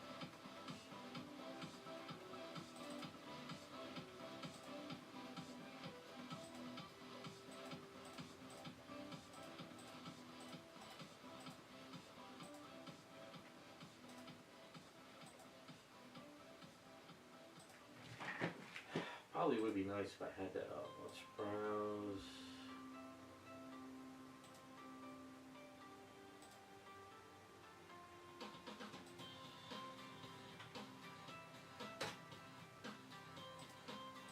There she is.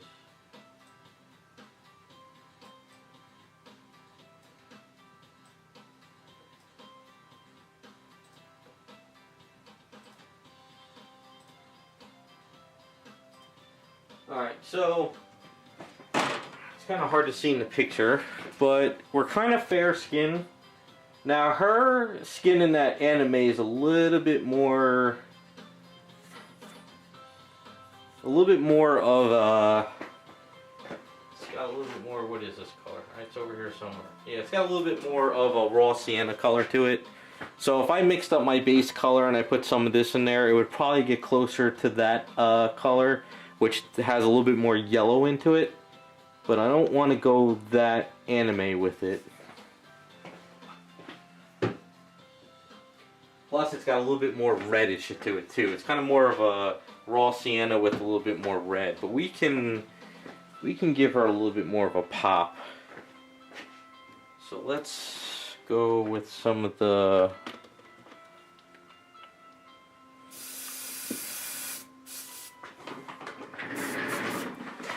so I put some bright flash into the cup.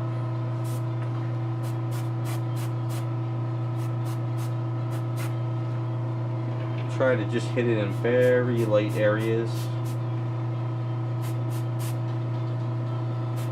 This part's too dark over here. This part has a weird thing I need to fix. Now, you might not see it in camera, but I'm hitting it very lightly, just enough.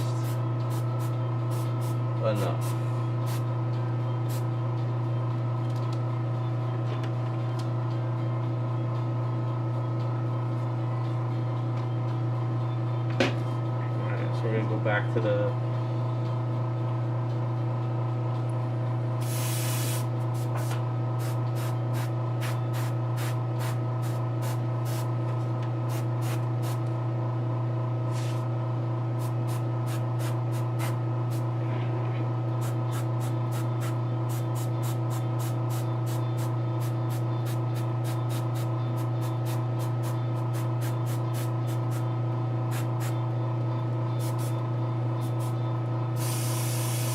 I don't spray a lot of this out of the cup. It's a little bit too pinkish in there right now, so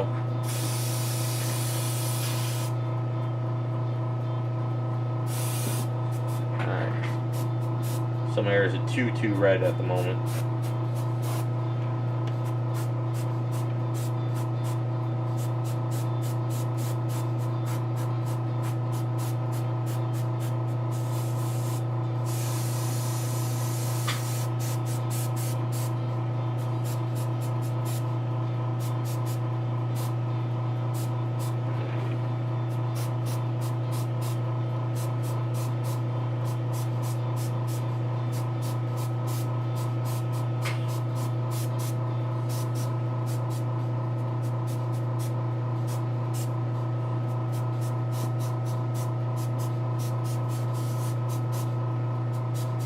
Alright, so sometimes at this point, what I like to do is hit it with a tester's dull coat. It kind of melts all the color together in a way, especially with the garage kit colors. Sometimes I do it, sometimes I don't, but with this one I will. So you don't want to bleed it to death, but you don't want to spray far away. So this kind of helps melt the color a bit, like garage kits.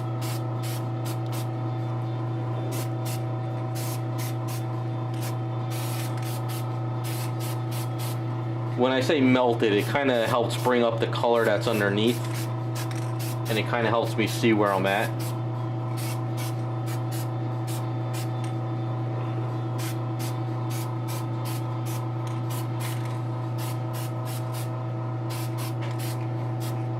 So you can see it's kind of wet as I'm spraying it, maybe a little bit of shine, but it dries up fairly fast. So like a little bit of a dark area popped up here on the collarbone. Some of the other parts kind of disappeared on me. So that's the kind of good thing about this process in a way. Plus it helps protect it too. It can't hurt throwing a little protection on it. But I'll paint over this again and keep doing layers, and I won't have an issue.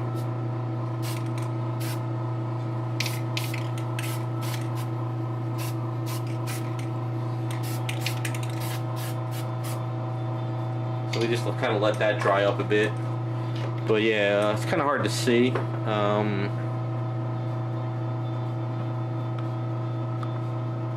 Up here, a little bit of a dark area popped up, but I wasn't actually seeing that before. But when I hit it with the dull coat, it kind of... What probably happened is there probably was a little dust on there, but with the dull coat, it kind of melted the dust, and then that popped up. But this is looking good, so you got to be careful of your shade too, like this piece up here. creating a shade on it. So over here, a little bit of red popped up. So I got to take out this red little mark. A little bit of red popped out here and here. A little bit over here. A little bit underneath there. A spot underneath her leg. So some of this, the tester's dull coat kind of helps this stuff pop out on you.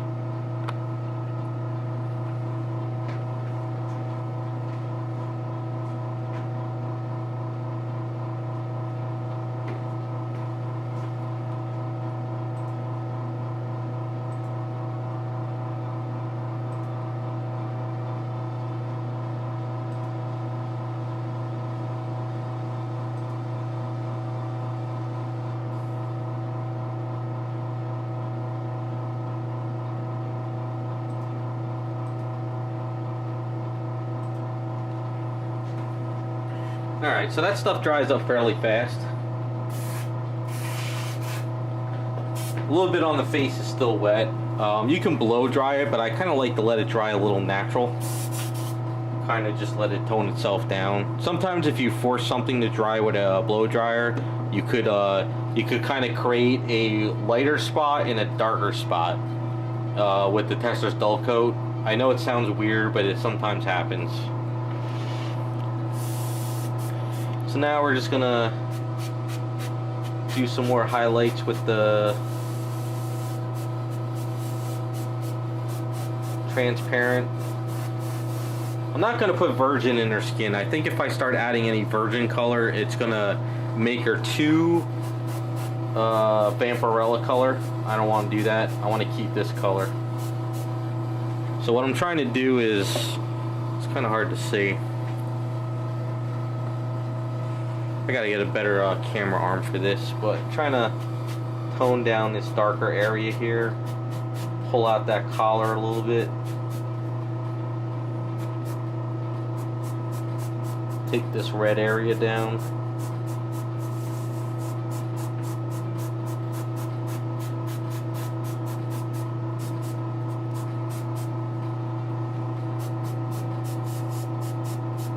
Yeah, that's coming along a little bit better. This area here is a little too red.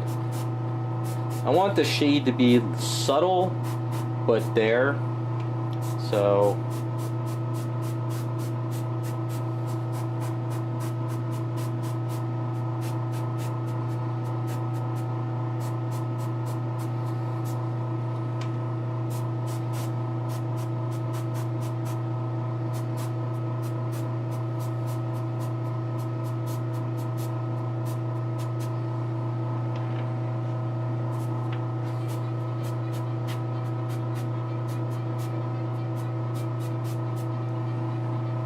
so the upper body's looking good now. I'm really liking where it's at. It's not too overshade. It's got kind of like a very subtle. I don't know how well it's with the camera's probably killing it. I'll show you when I get it on the computer. I mean the other desk. Probably pop out a little bit more. Alright, so let's go on to the legs.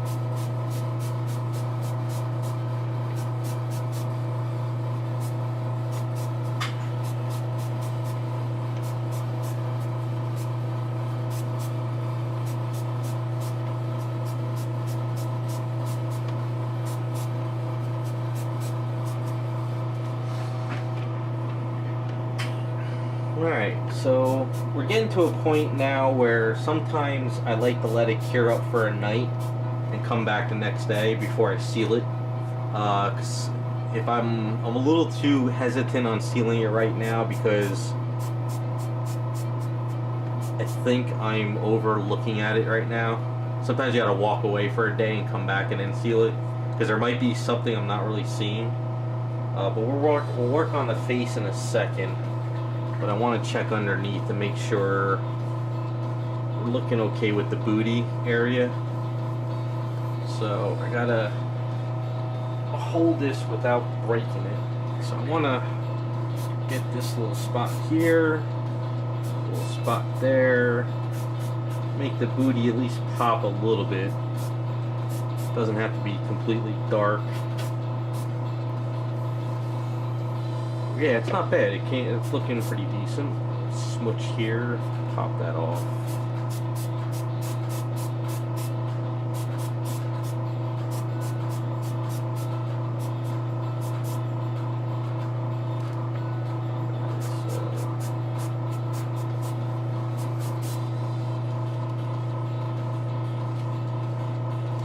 I'm seeing a little bit of a weird spot here, so I think I might have to patch that and then touch it up. There's a little weird spot here. Let's make some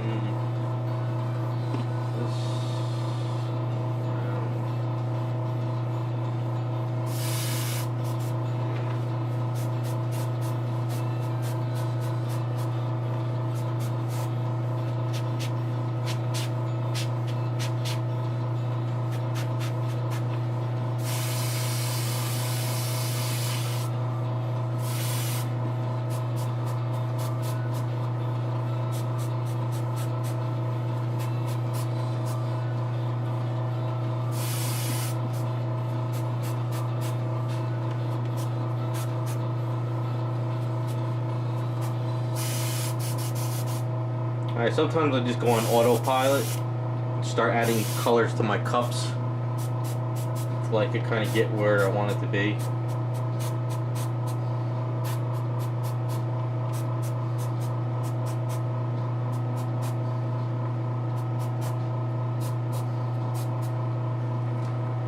Alright, so I think the body is good for now. I need to step away for a day. Let that cure up. Sometimes letting it really cure for a day kind of helps these paints.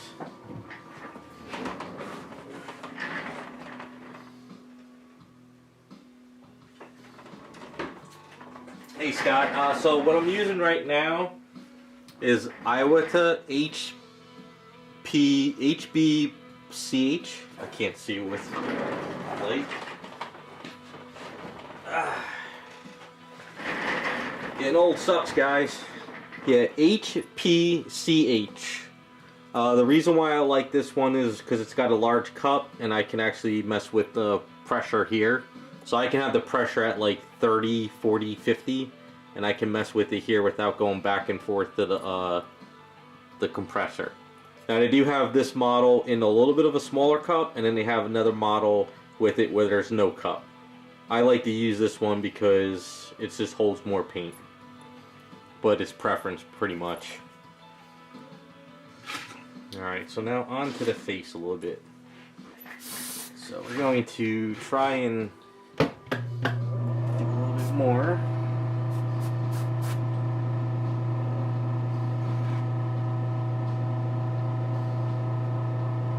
Alright, so a little bit of a weird thing on your chin.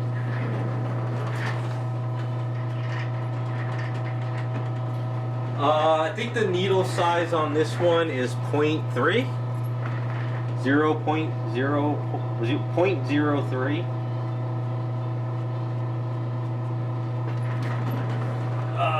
Let me see.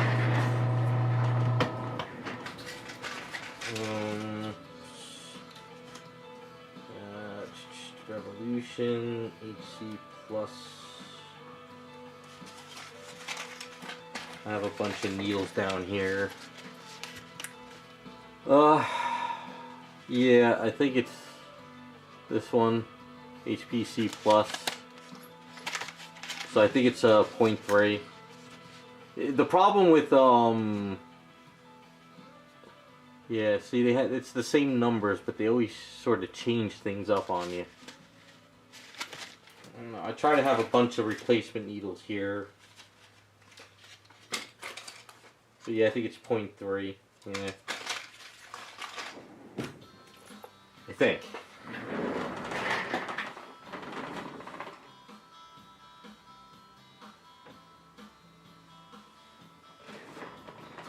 Yeah, when I first started airbrushing, I had the Sotar 2020. I got it from that Wonderfest show in Kentucky.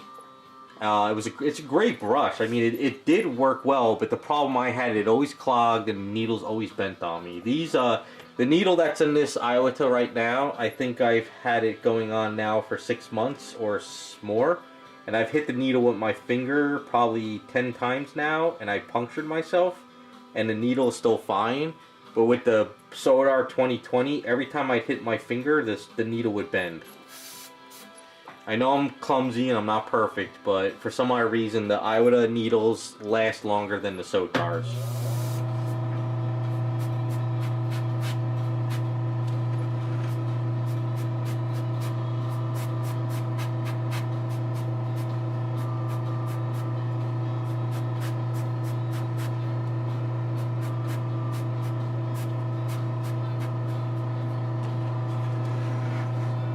Alright, so I'm just trying to pop out some of these facial features, kind of make the cheekbones a little bit brighter.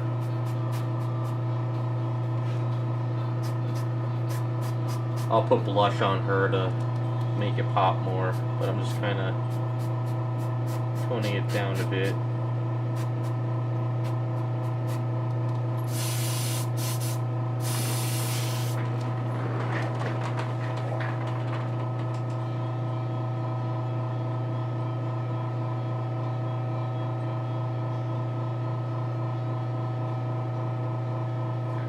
Yeah, the Sotar, I've talked to a lot of people in the hobby when I got into this deeper, and everybody told me the Badger needles are a softer metal to the Iwatas. So it seems that they use a softer metal, but that's why I got this Iwata. This was my I think this was my second one. I got the Revolution first. This one. This is the Revolution CR, and this one's great for base coating, but then I picked up this one and I haven't looked back. This is my go-to for everything. I do use this one. So this is the HPB, so it's got the smaller cup. The reason why I got this one is because if I have to do really, really small areas, like maybe eyeshadow or a little spot, I'll use this one. But I try to keep this one super clean because it's just it's really good for smaller stuff. The reason why I got it with the smaller cup is I can see it better. This one's just good for kind of getting in there. So, and then, like, you know, I got a backup one too, so I got two of them. I have a backup just in case. That's how much I love it.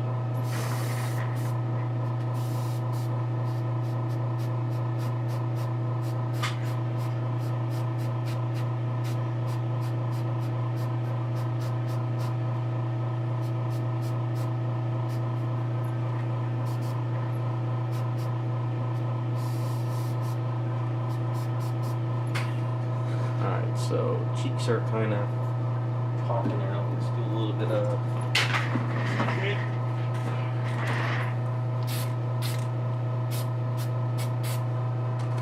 see where I'm at with that. Maybe I took too much there.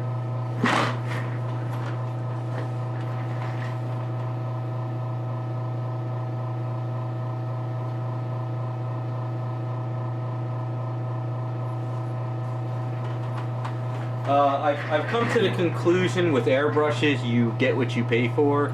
So if you're going to go for a cheaper airbrush, you're going to have issues. Now that's my experience. Some people like praise certain brushes that are cheap as hell and they do good work. I've always had problems with Badgers, so I got rid of all my Badgers. I only have one Badger left, and that is the 360. But I only use this one for when I want to speckle far away. This is the 360. It can turn it around like this. It turns. So what I do is I throw paint in here and I spray far away and it speckles. That's all I use this for. But other than that, I got rid of all my Badgers.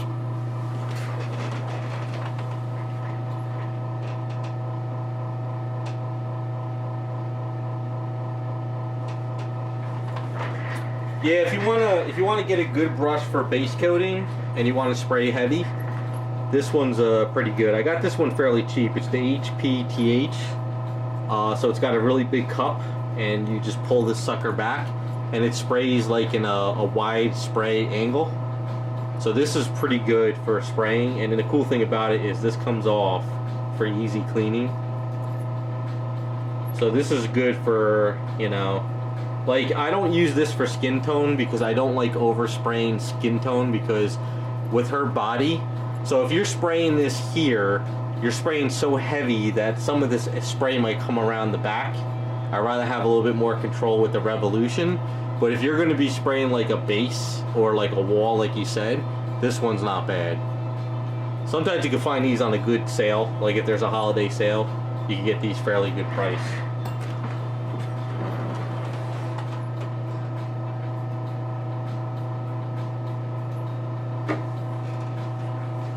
Yeah, you know what it is? Like, you build up your arsenal over time. I mean, if you have the money and you want to blow it right away, you can. But if you want to build up your arsenal, you know, every year or every other year, you pick up an airbrush, you know, you experiment. I've picked up a couple airbrushes in the past where literally I used it for 3 times and I hated them and I sold them on eBay.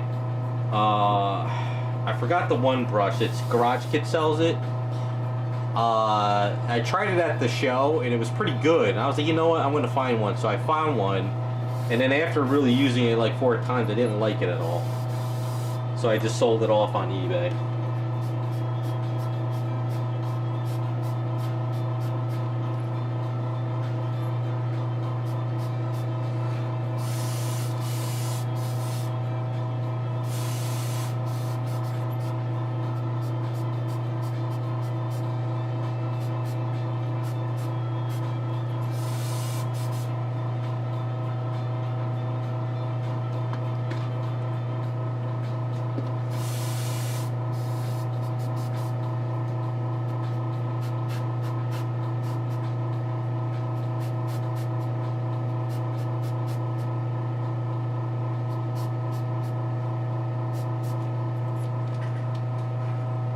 So I oversprayed here and there. Okay. Tone that down a bit.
Right now I'm just kind of hitting colors in my cup, and I'm just going back and forth.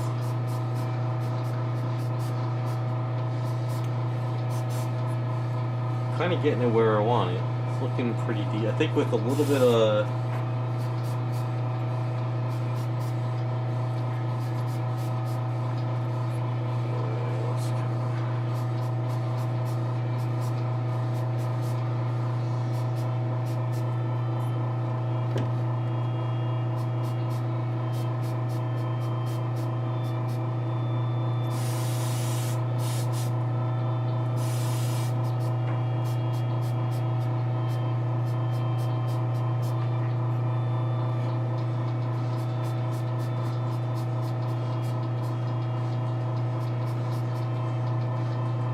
kind of getting where I want it to be. I want to hit it with some pastels to really make it pop.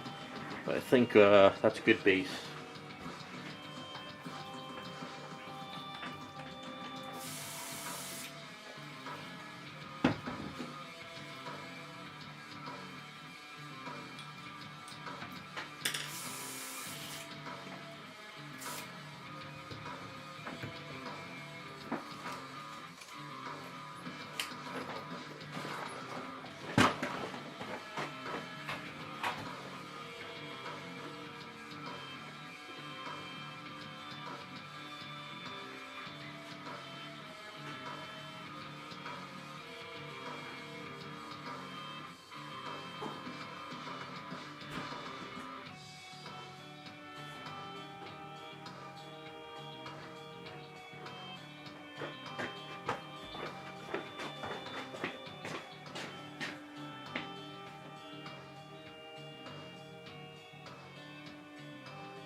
Alright, so I'll explain the hoses to you in a second. Hold on. So we'll let the paint kind of set up a bit. So you can, alright, hopefully we don't just.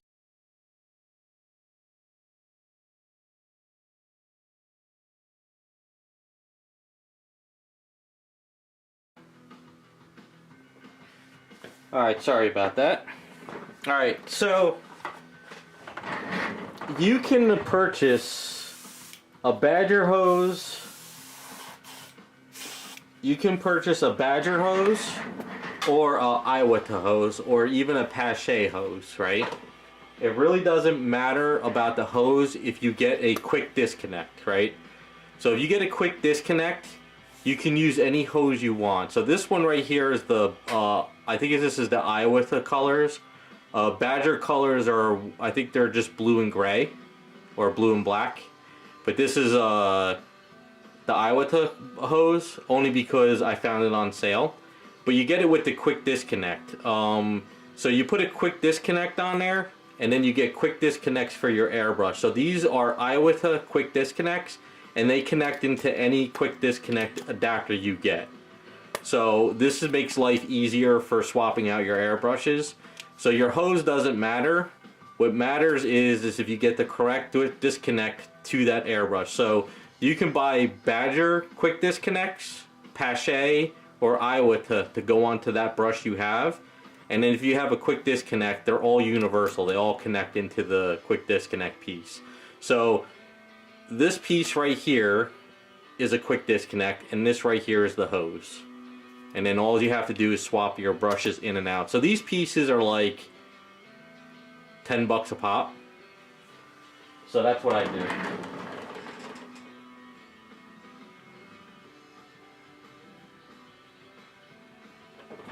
So it all depends on what you find. But as you notice, so you know, we have this airbrush. Alright, so basically, so you see, every airbrush I have pretty much has the quick disconnects, you know. So whenever I buy an airbrush, I make sure I get the quick disconnect for it. So that makes life easier for when I want to put in an airbrush. Now, so as you can see, this is a Badger disconnect. So you see the Badger is actually different size. So this is bigger and this is smaller. But they all connect into this with no problem. So it doesn't matter which one you get, they all connect into that. So I suggest you do that because it'll save you a lot of time and effort, and it'll make life easier.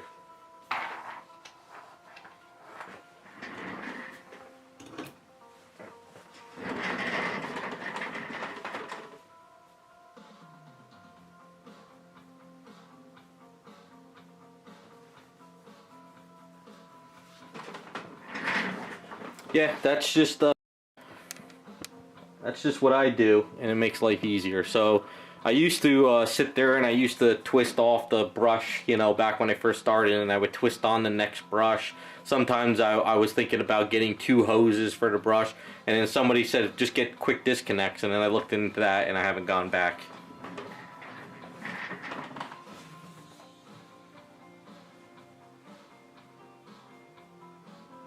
Yeah, I think they're universal. Like I said, you just have to get the right piece for the airbrush, but the quick disconnect part is universal. But you have to get an Iowata quick disconnect for the Iowata, Badger for Badger, Pache, and all that crap. And then you'll be pretty much ready to go. So, I want to give her a little bit of an eyeshadow, smoky eyeshadow, but I don't think I'm going to do it with the airbrush. I think I'm going to do it with the pastels. So I'm going to give her a little bit of blush. I think I'm going to work out the eyes, and I think that's where I'm going to call it, because I don't have it in me to do any details for her face. Let's get set up over here. Put Wonder Woman aside. Let's get this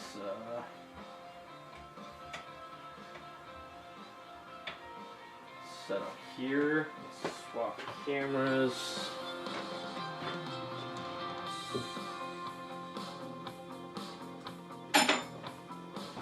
Put this head here, like so.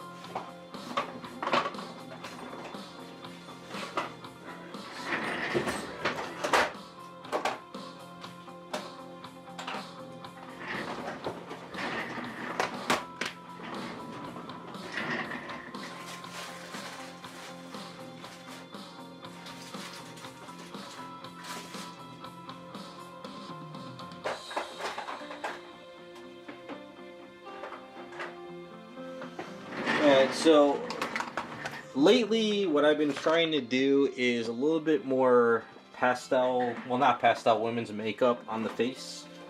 To try to do the smoky eye instead of the airbrush, because sometimes with the airbrush I overspray and it becomes a nightmare to fix it. So I've just been experimenting lately, and let's see if we could kind of do the same here. Now, the women's makeup stuff, you want to get the flat stuff, none of the creamy or any of the gel stuff, or you can use the sparkly ones that got the, like, you know, glitter in it, but I don't like to use those. I bought a couple, but they don't really work that well. So what I like to start doing lately is not going like pure black. Like kind of go a little bit darker color first. So let's see if we can kind of... So I kind of just been using a little bit of the darker color first in here.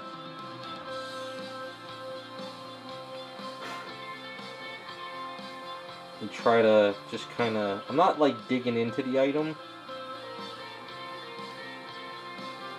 but I'm trying to create a little bit of a shadow area.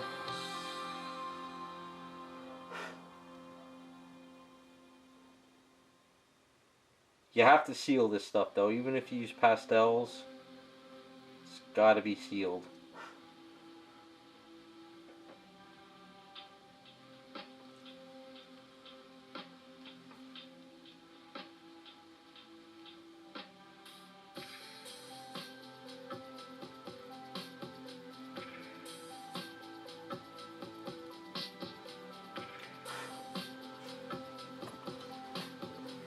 Now the reason why I've been going a little bit not pure black right away is because sometimes if you go pure black you just kind of ruin it. So they also do have, like, the shadow comes up like bottom of the eye. A little bit goes a long way.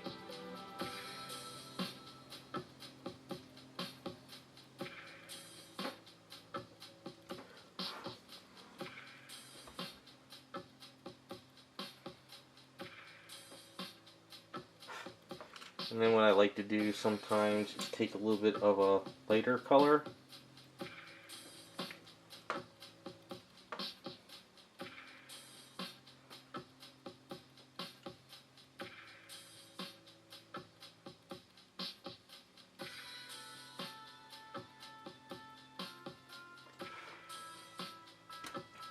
Start trying to kind of blend the stuff together a little bit more.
Now, the only thing with these little pieces here, they kind of go on you fairly fast. With statues, it's made more for, like, you know, skin.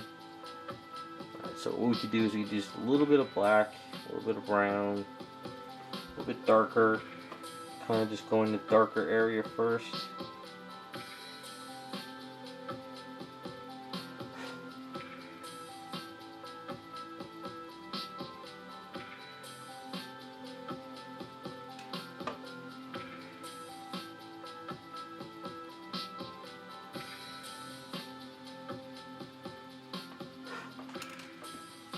And go to this one, and we can kind of hit it with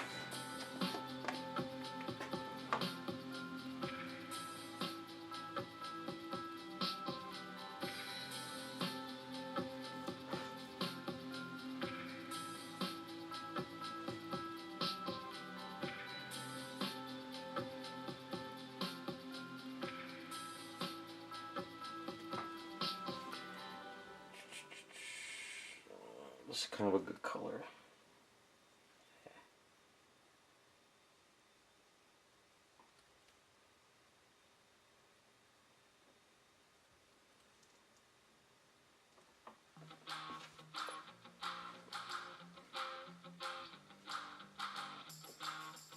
Yeah, I would just go to you know, I went to a CVS.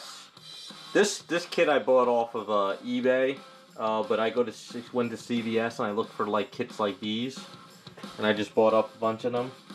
Of course, they really didn't want to help me much because they thought I was crazy.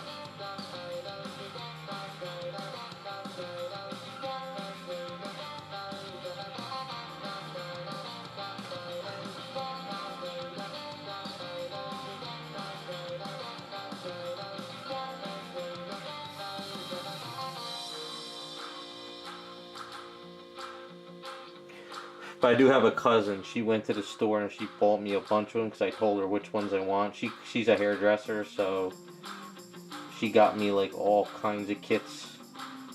She knew which ones I was looking for actually at the time, so and they've been running good for years now.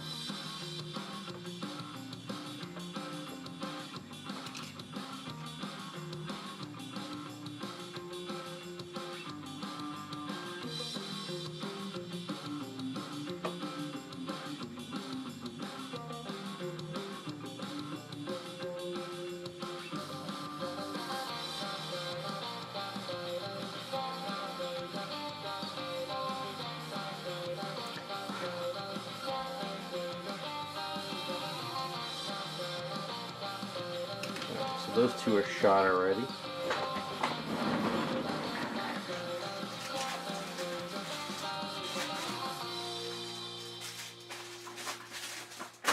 So these you can pick up off eBay.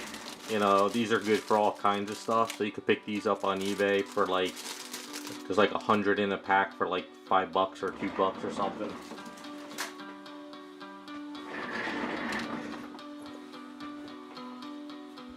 Alright, so I want to, where's that color? Here it is. I want to use some of this. So this has a little bit of shine in it, a little bit of glitter, but sometimes it kind of helps you get a little bit of color you want.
crown brush. Is it like, is it all flats raccoon, or is it more shiny stuff?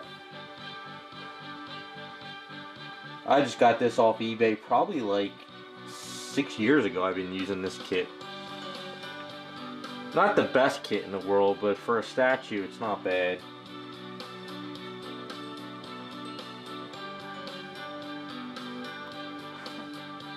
So what I'm trying to do is just kind of create that little like shadow, create that little bump.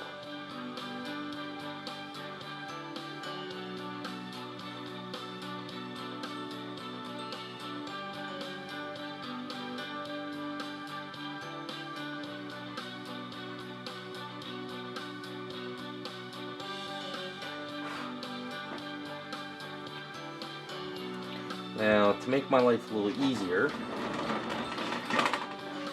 let's grab white and gray.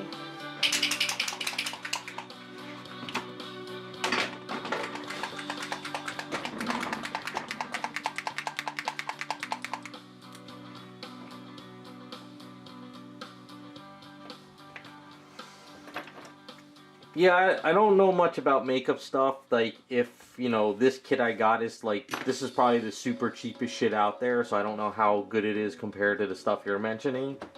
Maybe the stuff you mentioned is probably like 1,000 times better. I'll look into it. I just don't, you know, I don't really know much about the whole makeup stuff, so I don't know what I got, if it's shit or not. Pretty sure it is, but... Alright, that bottle is empty.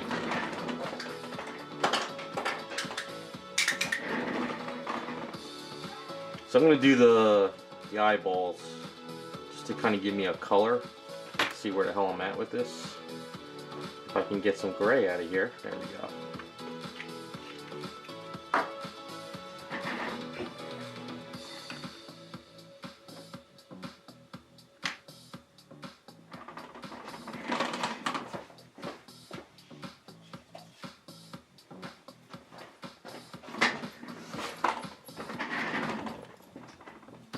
Alright, so you don't ever want to mix, you know, just pure white. You mix a little bit of gray with the white, kind of give yourself a gray eye socket, unless you want to use like a yellow.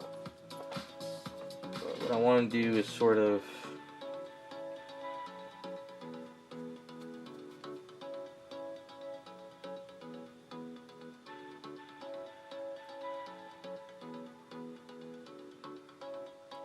see where I'm at with the eye. So right now it's kind of grayish, which is fine.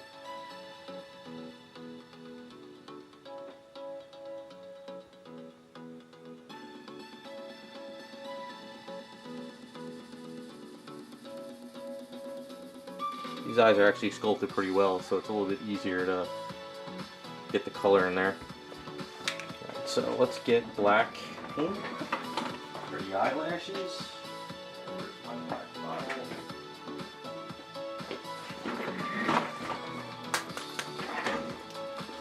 I'll do the lips after I seal it. We'll try to give her just basic. Well, her lips are kind of reddish lipstick. I don't know, what do you think? Red lipstick, or keep it a little bit pink like the dress? I don't know what would be a good color.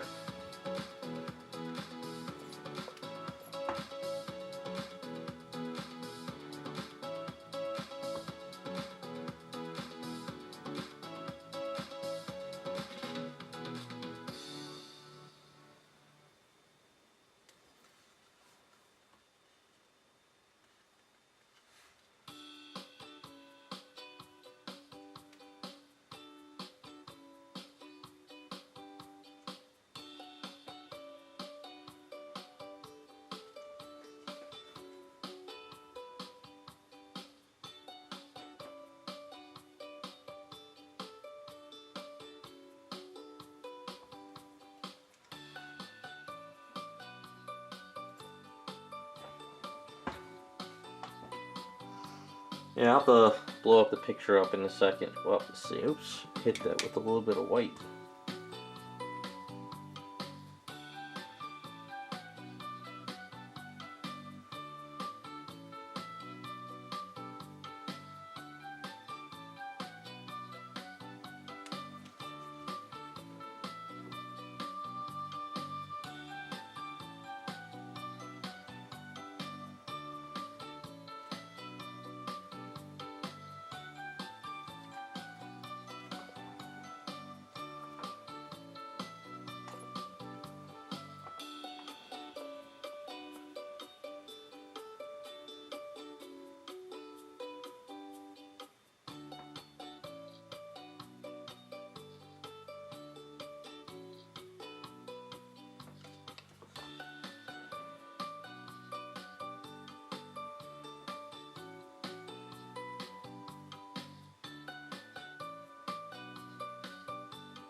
Yeah, I always like the smoky eye and the heavy eyelashes on them. Just like that look better.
Let's go a little red. Nothing in that bottle. Yeah, I always just like the smoky eye, the heavy eyeshadow, because sometimes these sculpts kind of hard to force different looks into them. So sometimes you just gotta go with it. Just makes the, I just gotta kind of just darken up the sockets a little bit more. But I wanted to put some eyeshadow in here. Just mix a little bit of red and pink. So you can throw a little bit of right here.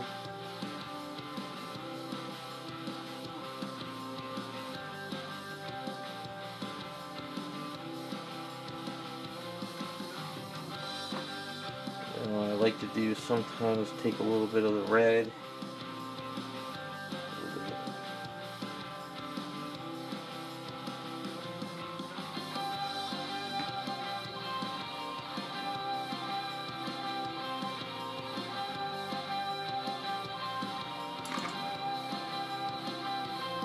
Not trying to make her bloodshot or anything, just throwing a little pink in there.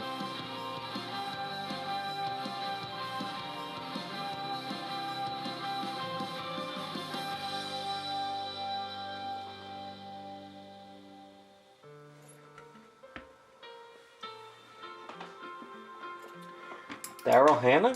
And maybe that's who they based the sculpt. You know who I think she looks like, actually? It almost looks like the sculptor used the girl Mariah Hill in MCU. Kind of looks like her face in a bit.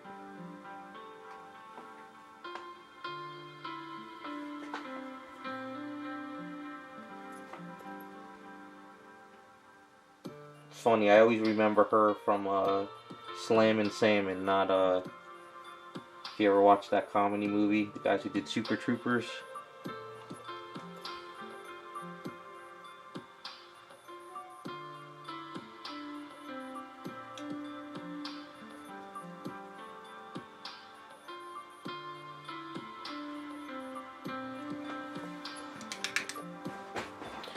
Blow dry this a bit.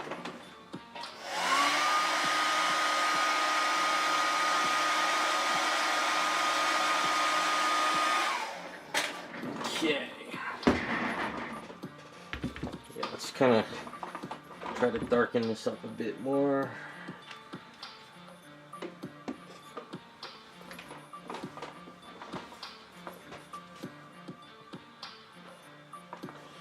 Yeah, see, doing the pastels a little bit more, I'm getting better control these days compared to trying to do it with the airbrush. The airbrush kind of works if you want to go heavy.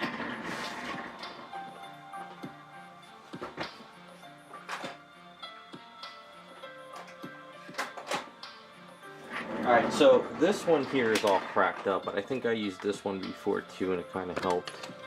Now this right here, this stuff is kind of more of a pasty stuff, but I have used this though in the past and it did work.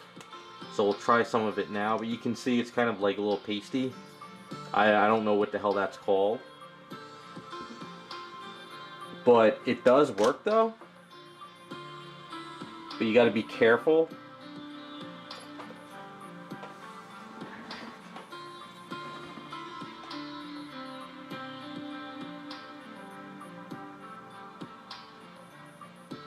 Really, Raccoon? You should send me a pic of that. I like to see it.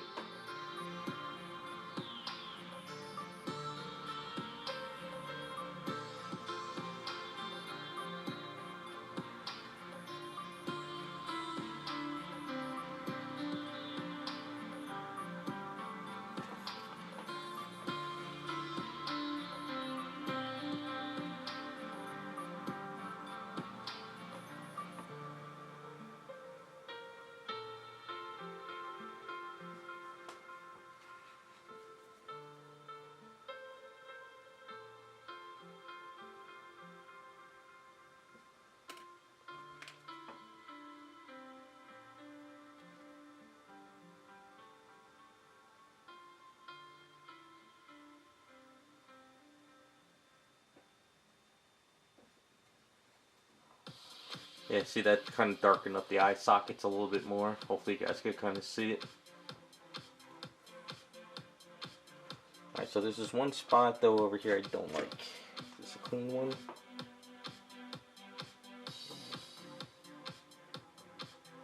There we go. Alright, so what I want to do is this little pasty stuff. Let's kind of try a little bit under the eye. Just a little bit.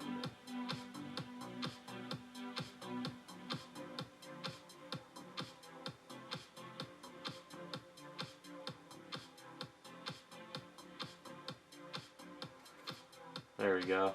Yeah. So, see what I'm trying to do is I'm trying to create that eye socket, how they kind of force that color to create the eye sockets a little bit more. So you could actually... Is this it? That's not it. Which one was I using? It's not either.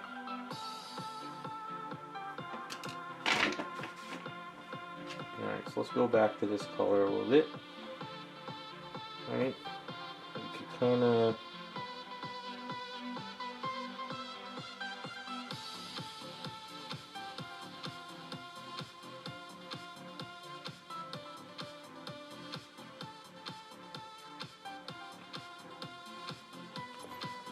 okay, and then what we'll do is grab this, sort of blend it out a bit.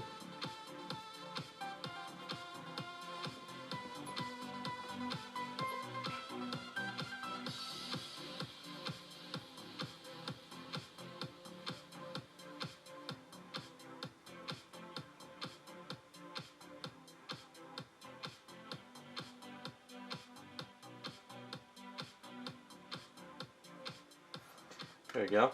I kind of like that. Looks pretty decent.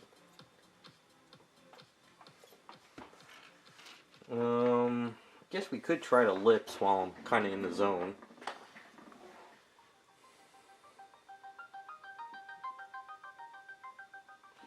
Which Emma Frost was it? Was it something sitting down? Was she, I don't know. I watch the Instagram guys like We Are Collectors and stuff. They always post all the latest things coming out or being done. I wonder if it's one of the ones I saw.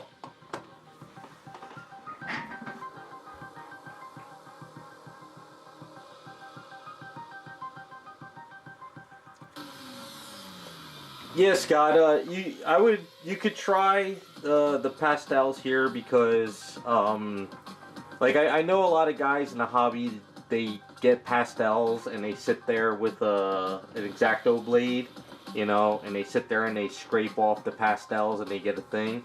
The reason I don't like doing that is because sometimes you get chunky stuff and sometimes you get thin powder stuff.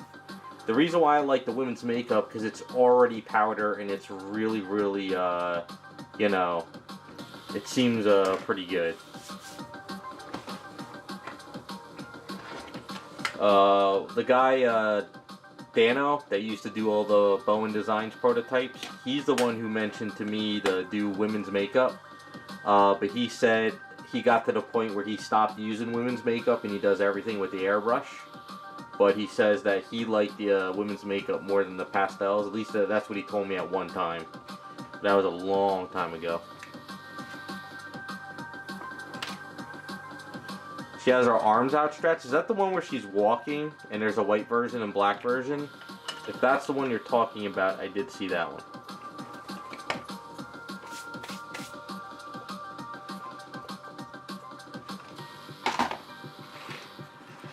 So like usually after I use all these things, I throw these away because you could buy like hundreds of them.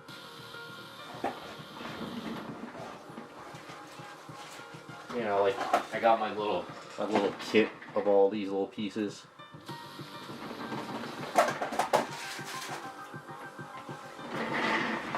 That's the one? Yeah, okay, so that's the one. I think that's the one I saw. I think it was up for sale at one of those Japanese sites, if I'm not mistaken. Was it a fan art thing? I forget. Alright, so I do like to put blush on the characters too. So this is my blush brush. This is like this brush I got years ago, and I only use it for blush. I don't know, it just goes on really nice and clean. So usually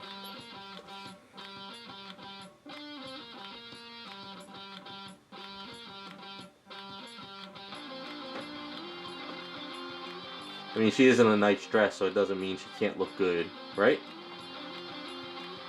And sometimes I'll throw a little bit of the blush up here as well.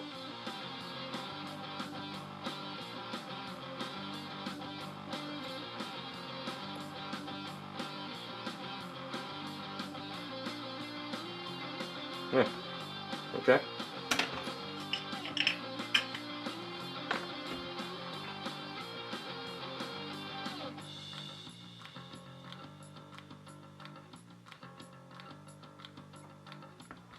Pretty happy with this so far. Alright, so you guys said the lips are, what are they? Let's kind of,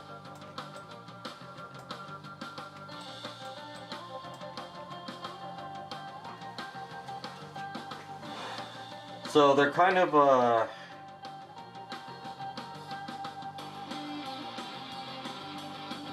purplish. Well, I don't know. What do you guys think? Oh, I got the weird thing.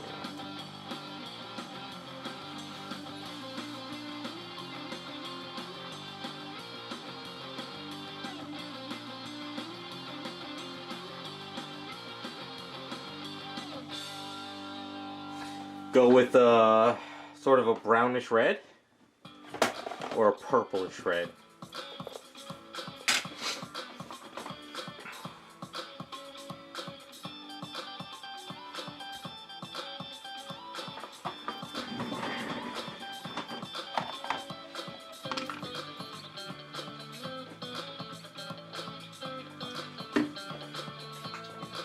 Looks to me it's more mahogany, which is a brownish red.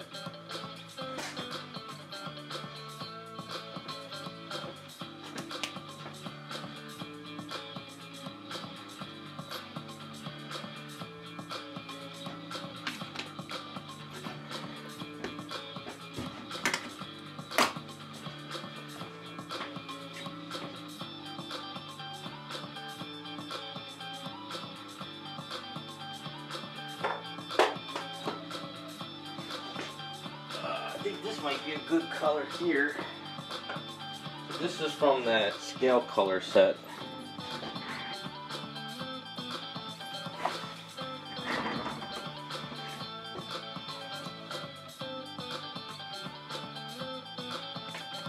And it's not mixed up at all.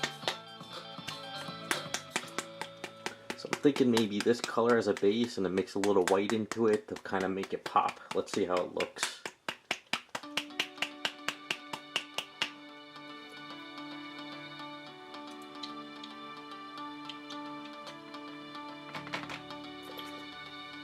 So this would be the, now remember, stuff always dries darker, so it's this color right here.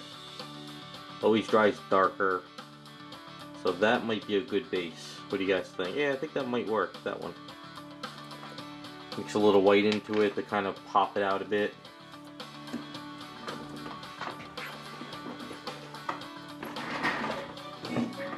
Let's try a little bit, see how it works.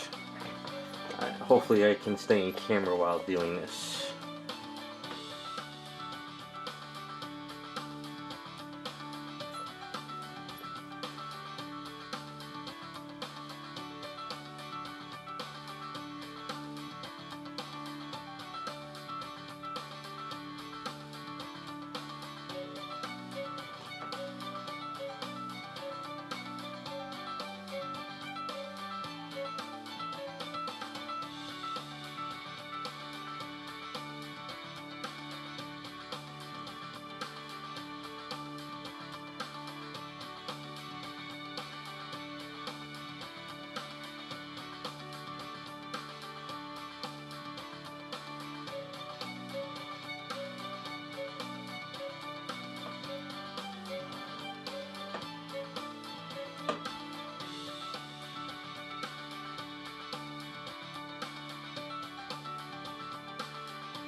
Yeah, it's got a little bit of a purplish tint to it.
Lips are always a pain in the ass.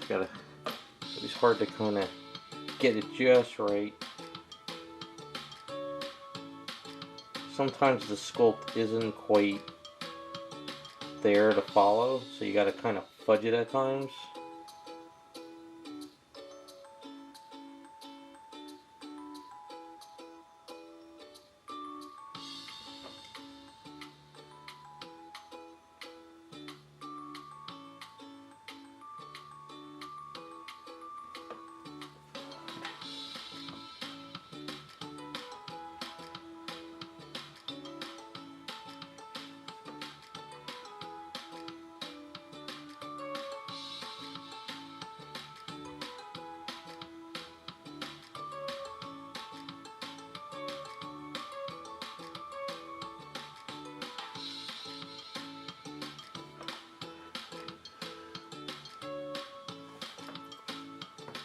So that's kind of like a more of a brownish purple, almost like a plum color.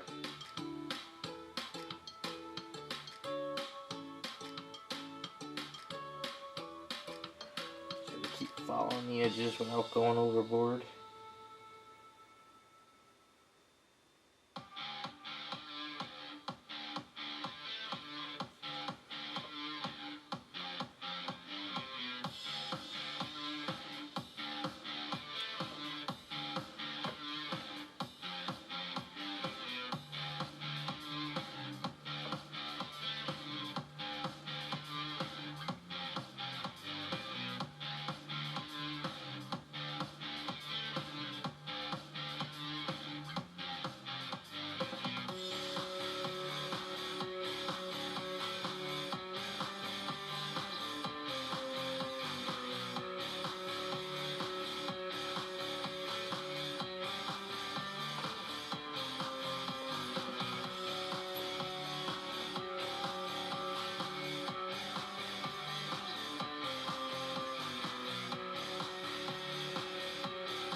So what do you guys think? Think it works for her? Too purple, or do you think it looks good?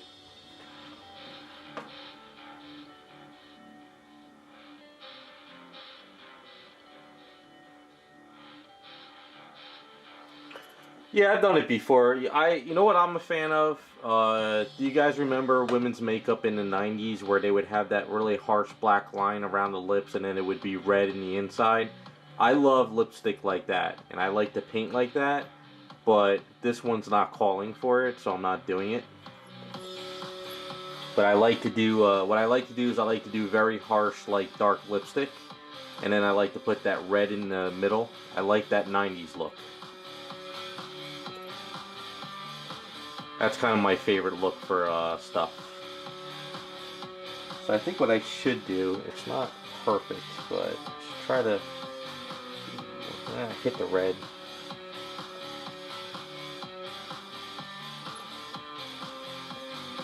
Well, I gotta do this off camera. Hold on a second.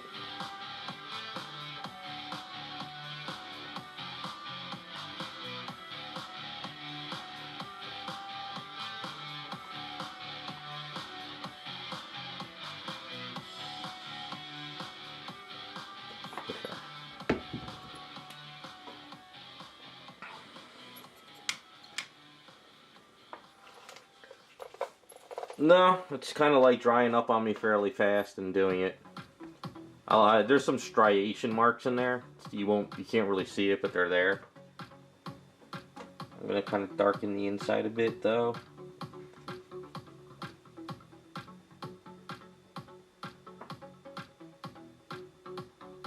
The only reason why I don't like to go crazy with a wet palette or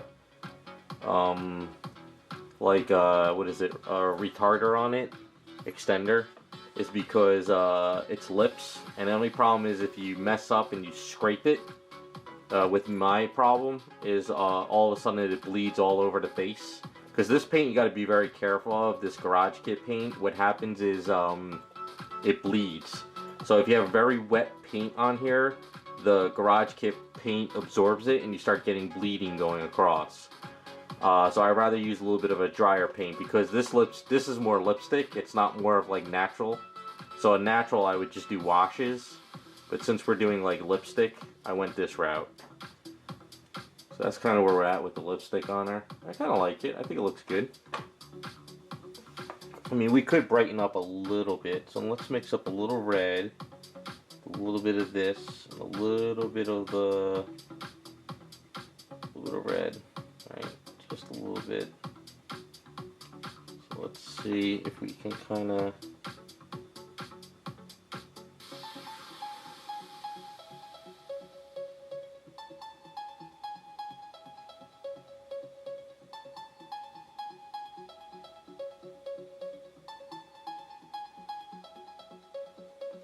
Alright, so there's a little bit of red in there now, so it's kind of popping a little bit more. So now we can do a little bit of like wettish wash into it a little bit. Because we got the basic look where we want it to be.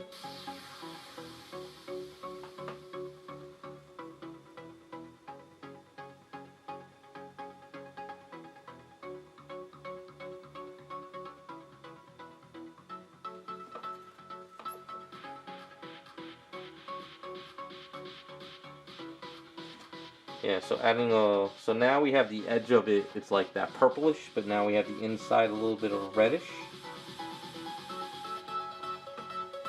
So we're getting that like 90s look almost. So we can pop a little bit more lighter red at the bottom.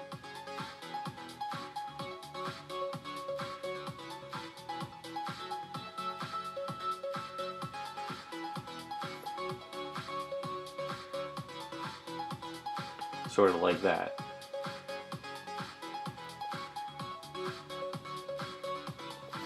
So we can kind of brighten that up a little bit more. Do a little bit more watery color there.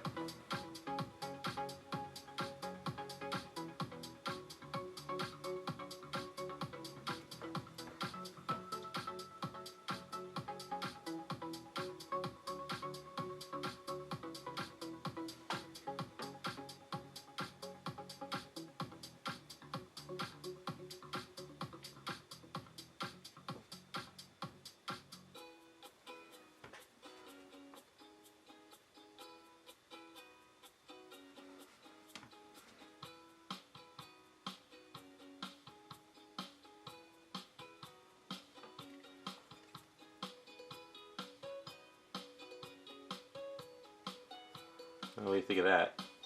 Looks a little bit better. It's got a gradation more now. So you have a darker, a little bit lighter, and then darker around the edging. And then once you gloss it with some gloss paint, you know, at the end, it'll get that shine to it. I think that works. Alright, so while we got this paint out, so she's a brown head, right? So she's brown. So we're going to grab some mahogany. Wherever the hell I put the mahogany color at. I gotta do it over here.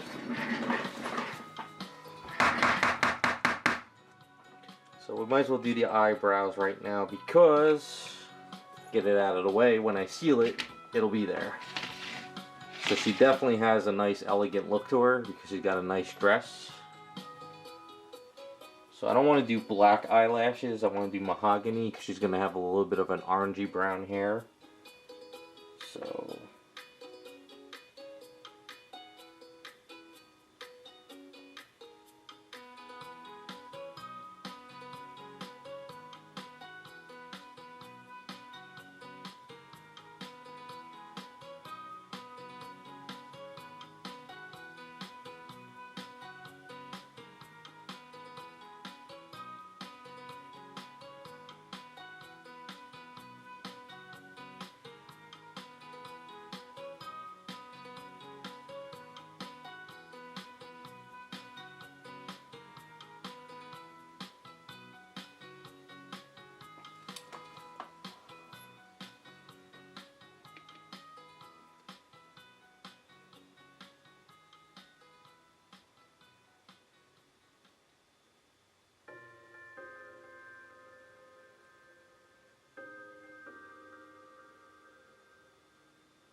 Alright.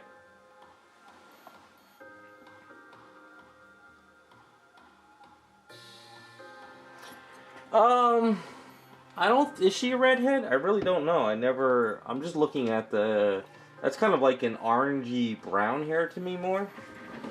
I mean, I don't know what her stats are. I'll look it up real quick.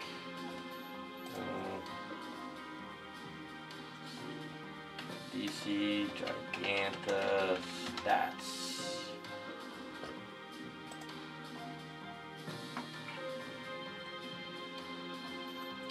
Hair color is orange.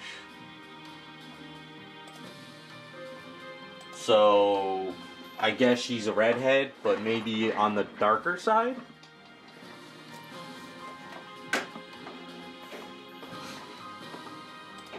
I would say kind of a redhead on the darker side. More of a orangey mahogany. So I would think more of a, what I did with the eyebrows, kind of like the darker area. And then maybe a little bit more of a orangey brown. I don't think she would look good. Like looking at her picture and some of her other pictures, that's kind of more her look. Unless the comic books are redhead. I don't know. I'm going off the anime. So let's look up pictures. Alright, so she's a redhead in the comics then. But more orange. Alright, we'll go more redheadish orange. Didn't really think that far ahead yet.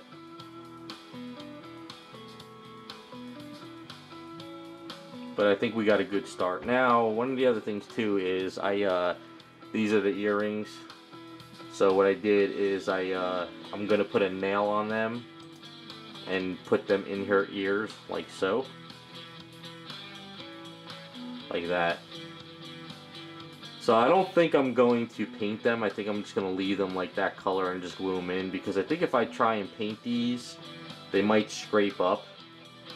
But I think with the rest of her outfit, paint up, I know it's going to look a little different, but I don't know. What do you guys think? Should I have all the gold the same, or do you think this being different than the rest would cause an issue? I'll leave that up to you guys when we're ready to do it.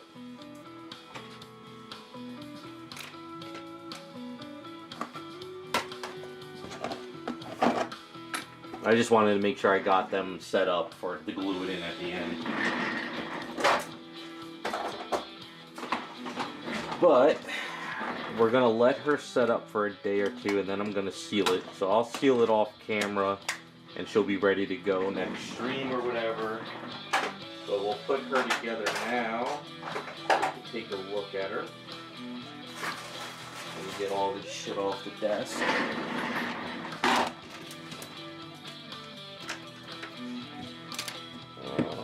Where's that piece? Hey Hulkman, how's it going? I'm just plugging away at the moment on Giganta. Wash my hand before I handle it.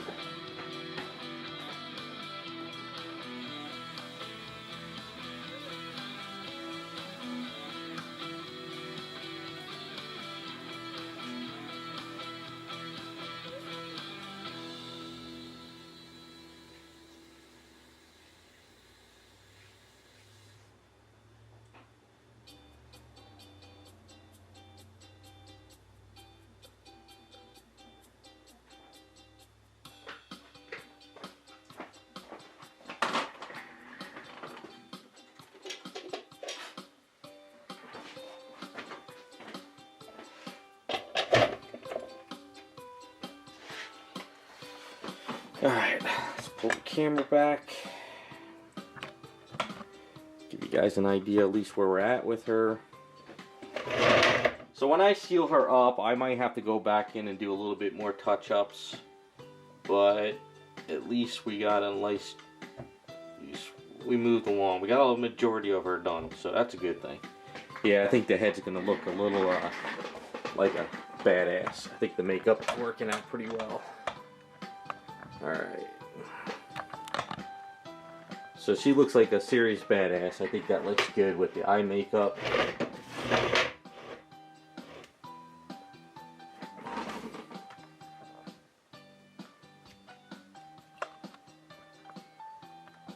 So that's where we're at with her. So yeah, the camera's probably not showing the great colors at the moment. Looks a little bit darker on my screen. But at least the skin is, you know, it's got color on there. So this might be a little too dark here, so I might have to tone a little bit down there. Maybe a little bit over here on this piece of the arm. Maybe a little bit over here. But I'm going to have to clean up the neck a little bit. But I like the blush on her and the way her eyes are popping out with it. It's a good sculpt, actually. It's not a bad sculpt. So if I grab the pink paint, right? So this will be like the pink. So you can see already like how the pink sort of changes the skin a little bit once you put it next to her. You know? So it does kind of change things a little bit more.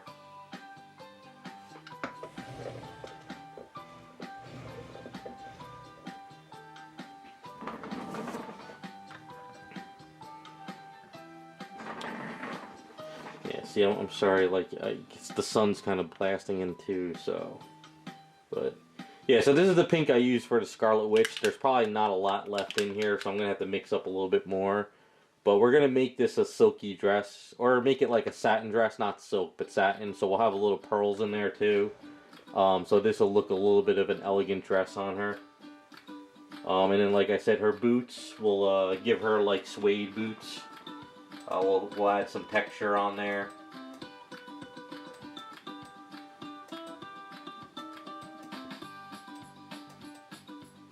So it's not just going to be yellow, we'll be like a yellowish brown. So I think that'll look better with her.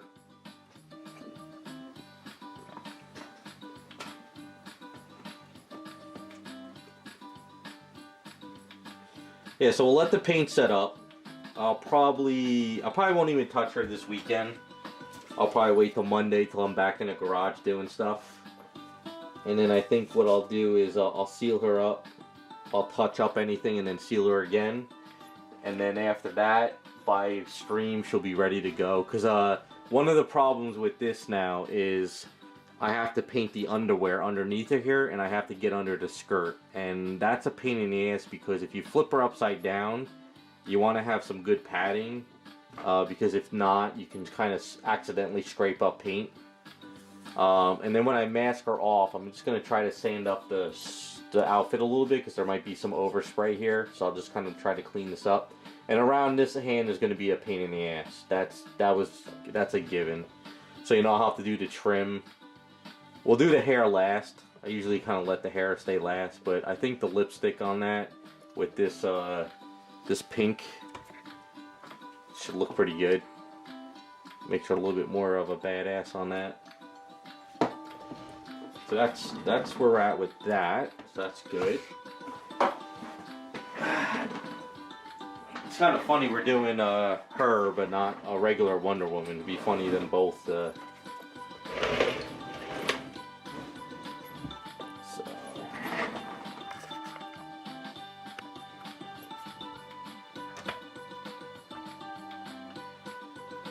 There's those two.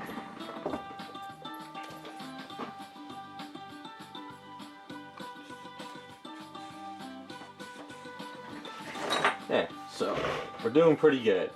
Doing pretty good. Alright, so I'm gonna have to, let's kind of figure this out now. Let's kind of, so this pops off here. So this is back to Wonder Woman's thing. So what I'm thinking,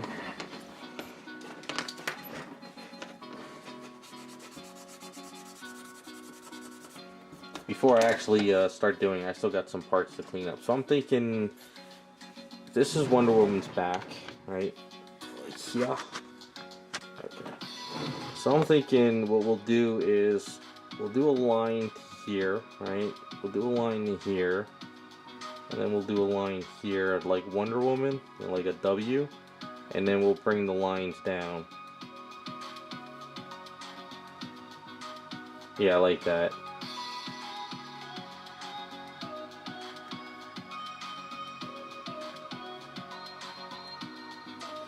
So I'm thinking that'll be the back of it. So that'll be the design back here.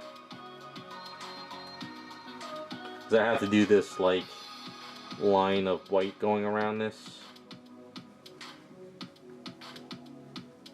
I mean, I don't have to. I could try something different. Trying to think. Yeah, I'll figure it out. I think maybe what we'll do is we'll split it and we'll do the line work like this.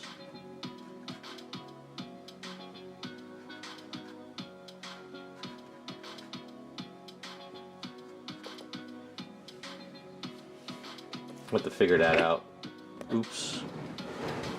So on the front of her, maybe what we'll do is... Alright, so let's get this out of the way so I don't snap this shit.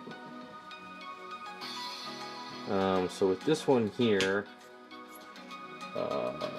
since it's got the W there, I think it maybe like an hourglass.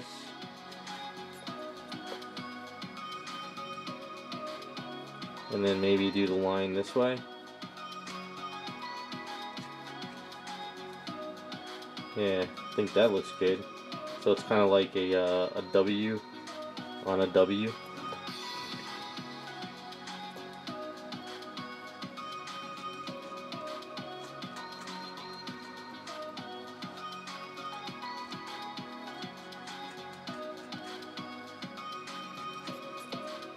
Like that. I like that. I think that'll look cool. So we have all these lines here, and then we have some lines here. So I gotta try to think. Maybe I can set it up where the white is on the outside, right? Like the white is out here, and the white comes up to here. And then maybe these lines are gray, so they're not so potent. I'm not sure yet, but I think I like this design. I think what I'm gonna do is, during the week, I'm going to work on this, because whenever I do line work like this, like one day I have to do a line here and a line here, let it cure, and the next day do a line there and line there, and then sand it down. Because if I try to do it all in one stream, I'll screw it up. So I'm thinking what I'll do is, whenever I have extra A's this week, I'll start doing all this stuff. It's tedious work. It's really nothing that you haven't seen before. But I think this back here is kind of a cool design. And then I think in the front, we have a different design here. Like, what the hell, why not, you know? It's my sculpt, I can kind of come up with my own design. Yeah, so I think something like that'll work. What do you guys think? Something like that? So I'm thinking, if I do the edging of the white, right? The edging of it white, and then have the white come up here and then down, but then do these cross hatches a different way, almost like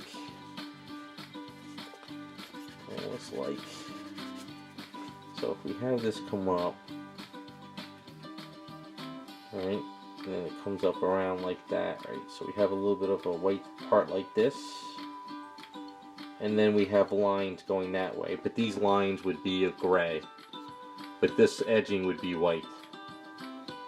But these could just be like a really thin gray line. I think that might look pretty cool. We'll have to do some tests, but I'll come up with the design off during the week. Yeah, because like if I sit here and I do this line around here, and then here, I'll have to stop, because if I try and do it more, I'll screw it up. And then the next day I can do this one and have it all ready. But I think what I'm going to do though is, I'll have it white and then I'll have this black. But I think underneath I'm going to do a very darkish whitish gray.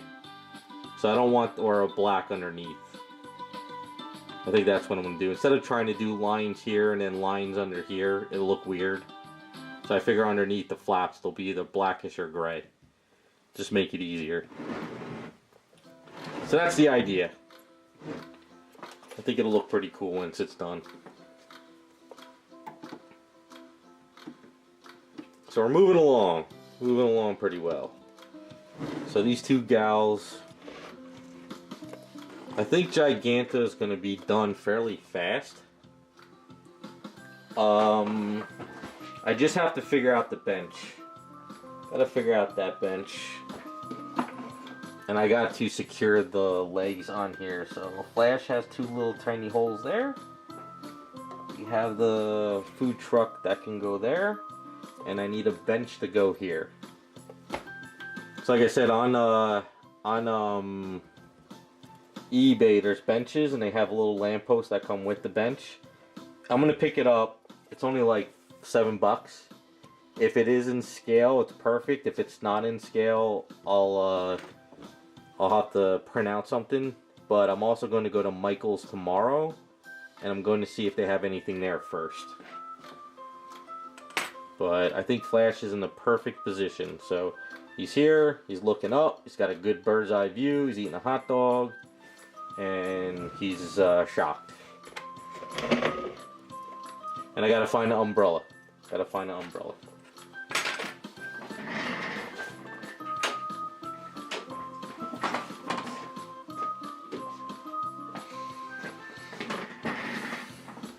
Alright, so I think that is it for today. I am burnt out, but at least we got a lot done. By next week we should have her sealed up, and I should have something ready to start working on the outfit. Probably do the outfit, get the bracelets and all that done, maybe work on the hair too, and then at the end we'll work on the boots. And I don't have to worry about the base for a while because I can keep working on her. Alright guys, so that's where I'm going to call the stream. You guys, thanks for everyone for coming by, I appreciate it. Have a good weekend. And if I get some items done that I don't have to be in the garage, I'll be on Picardo this week, so we'll see what happens. So have a good one.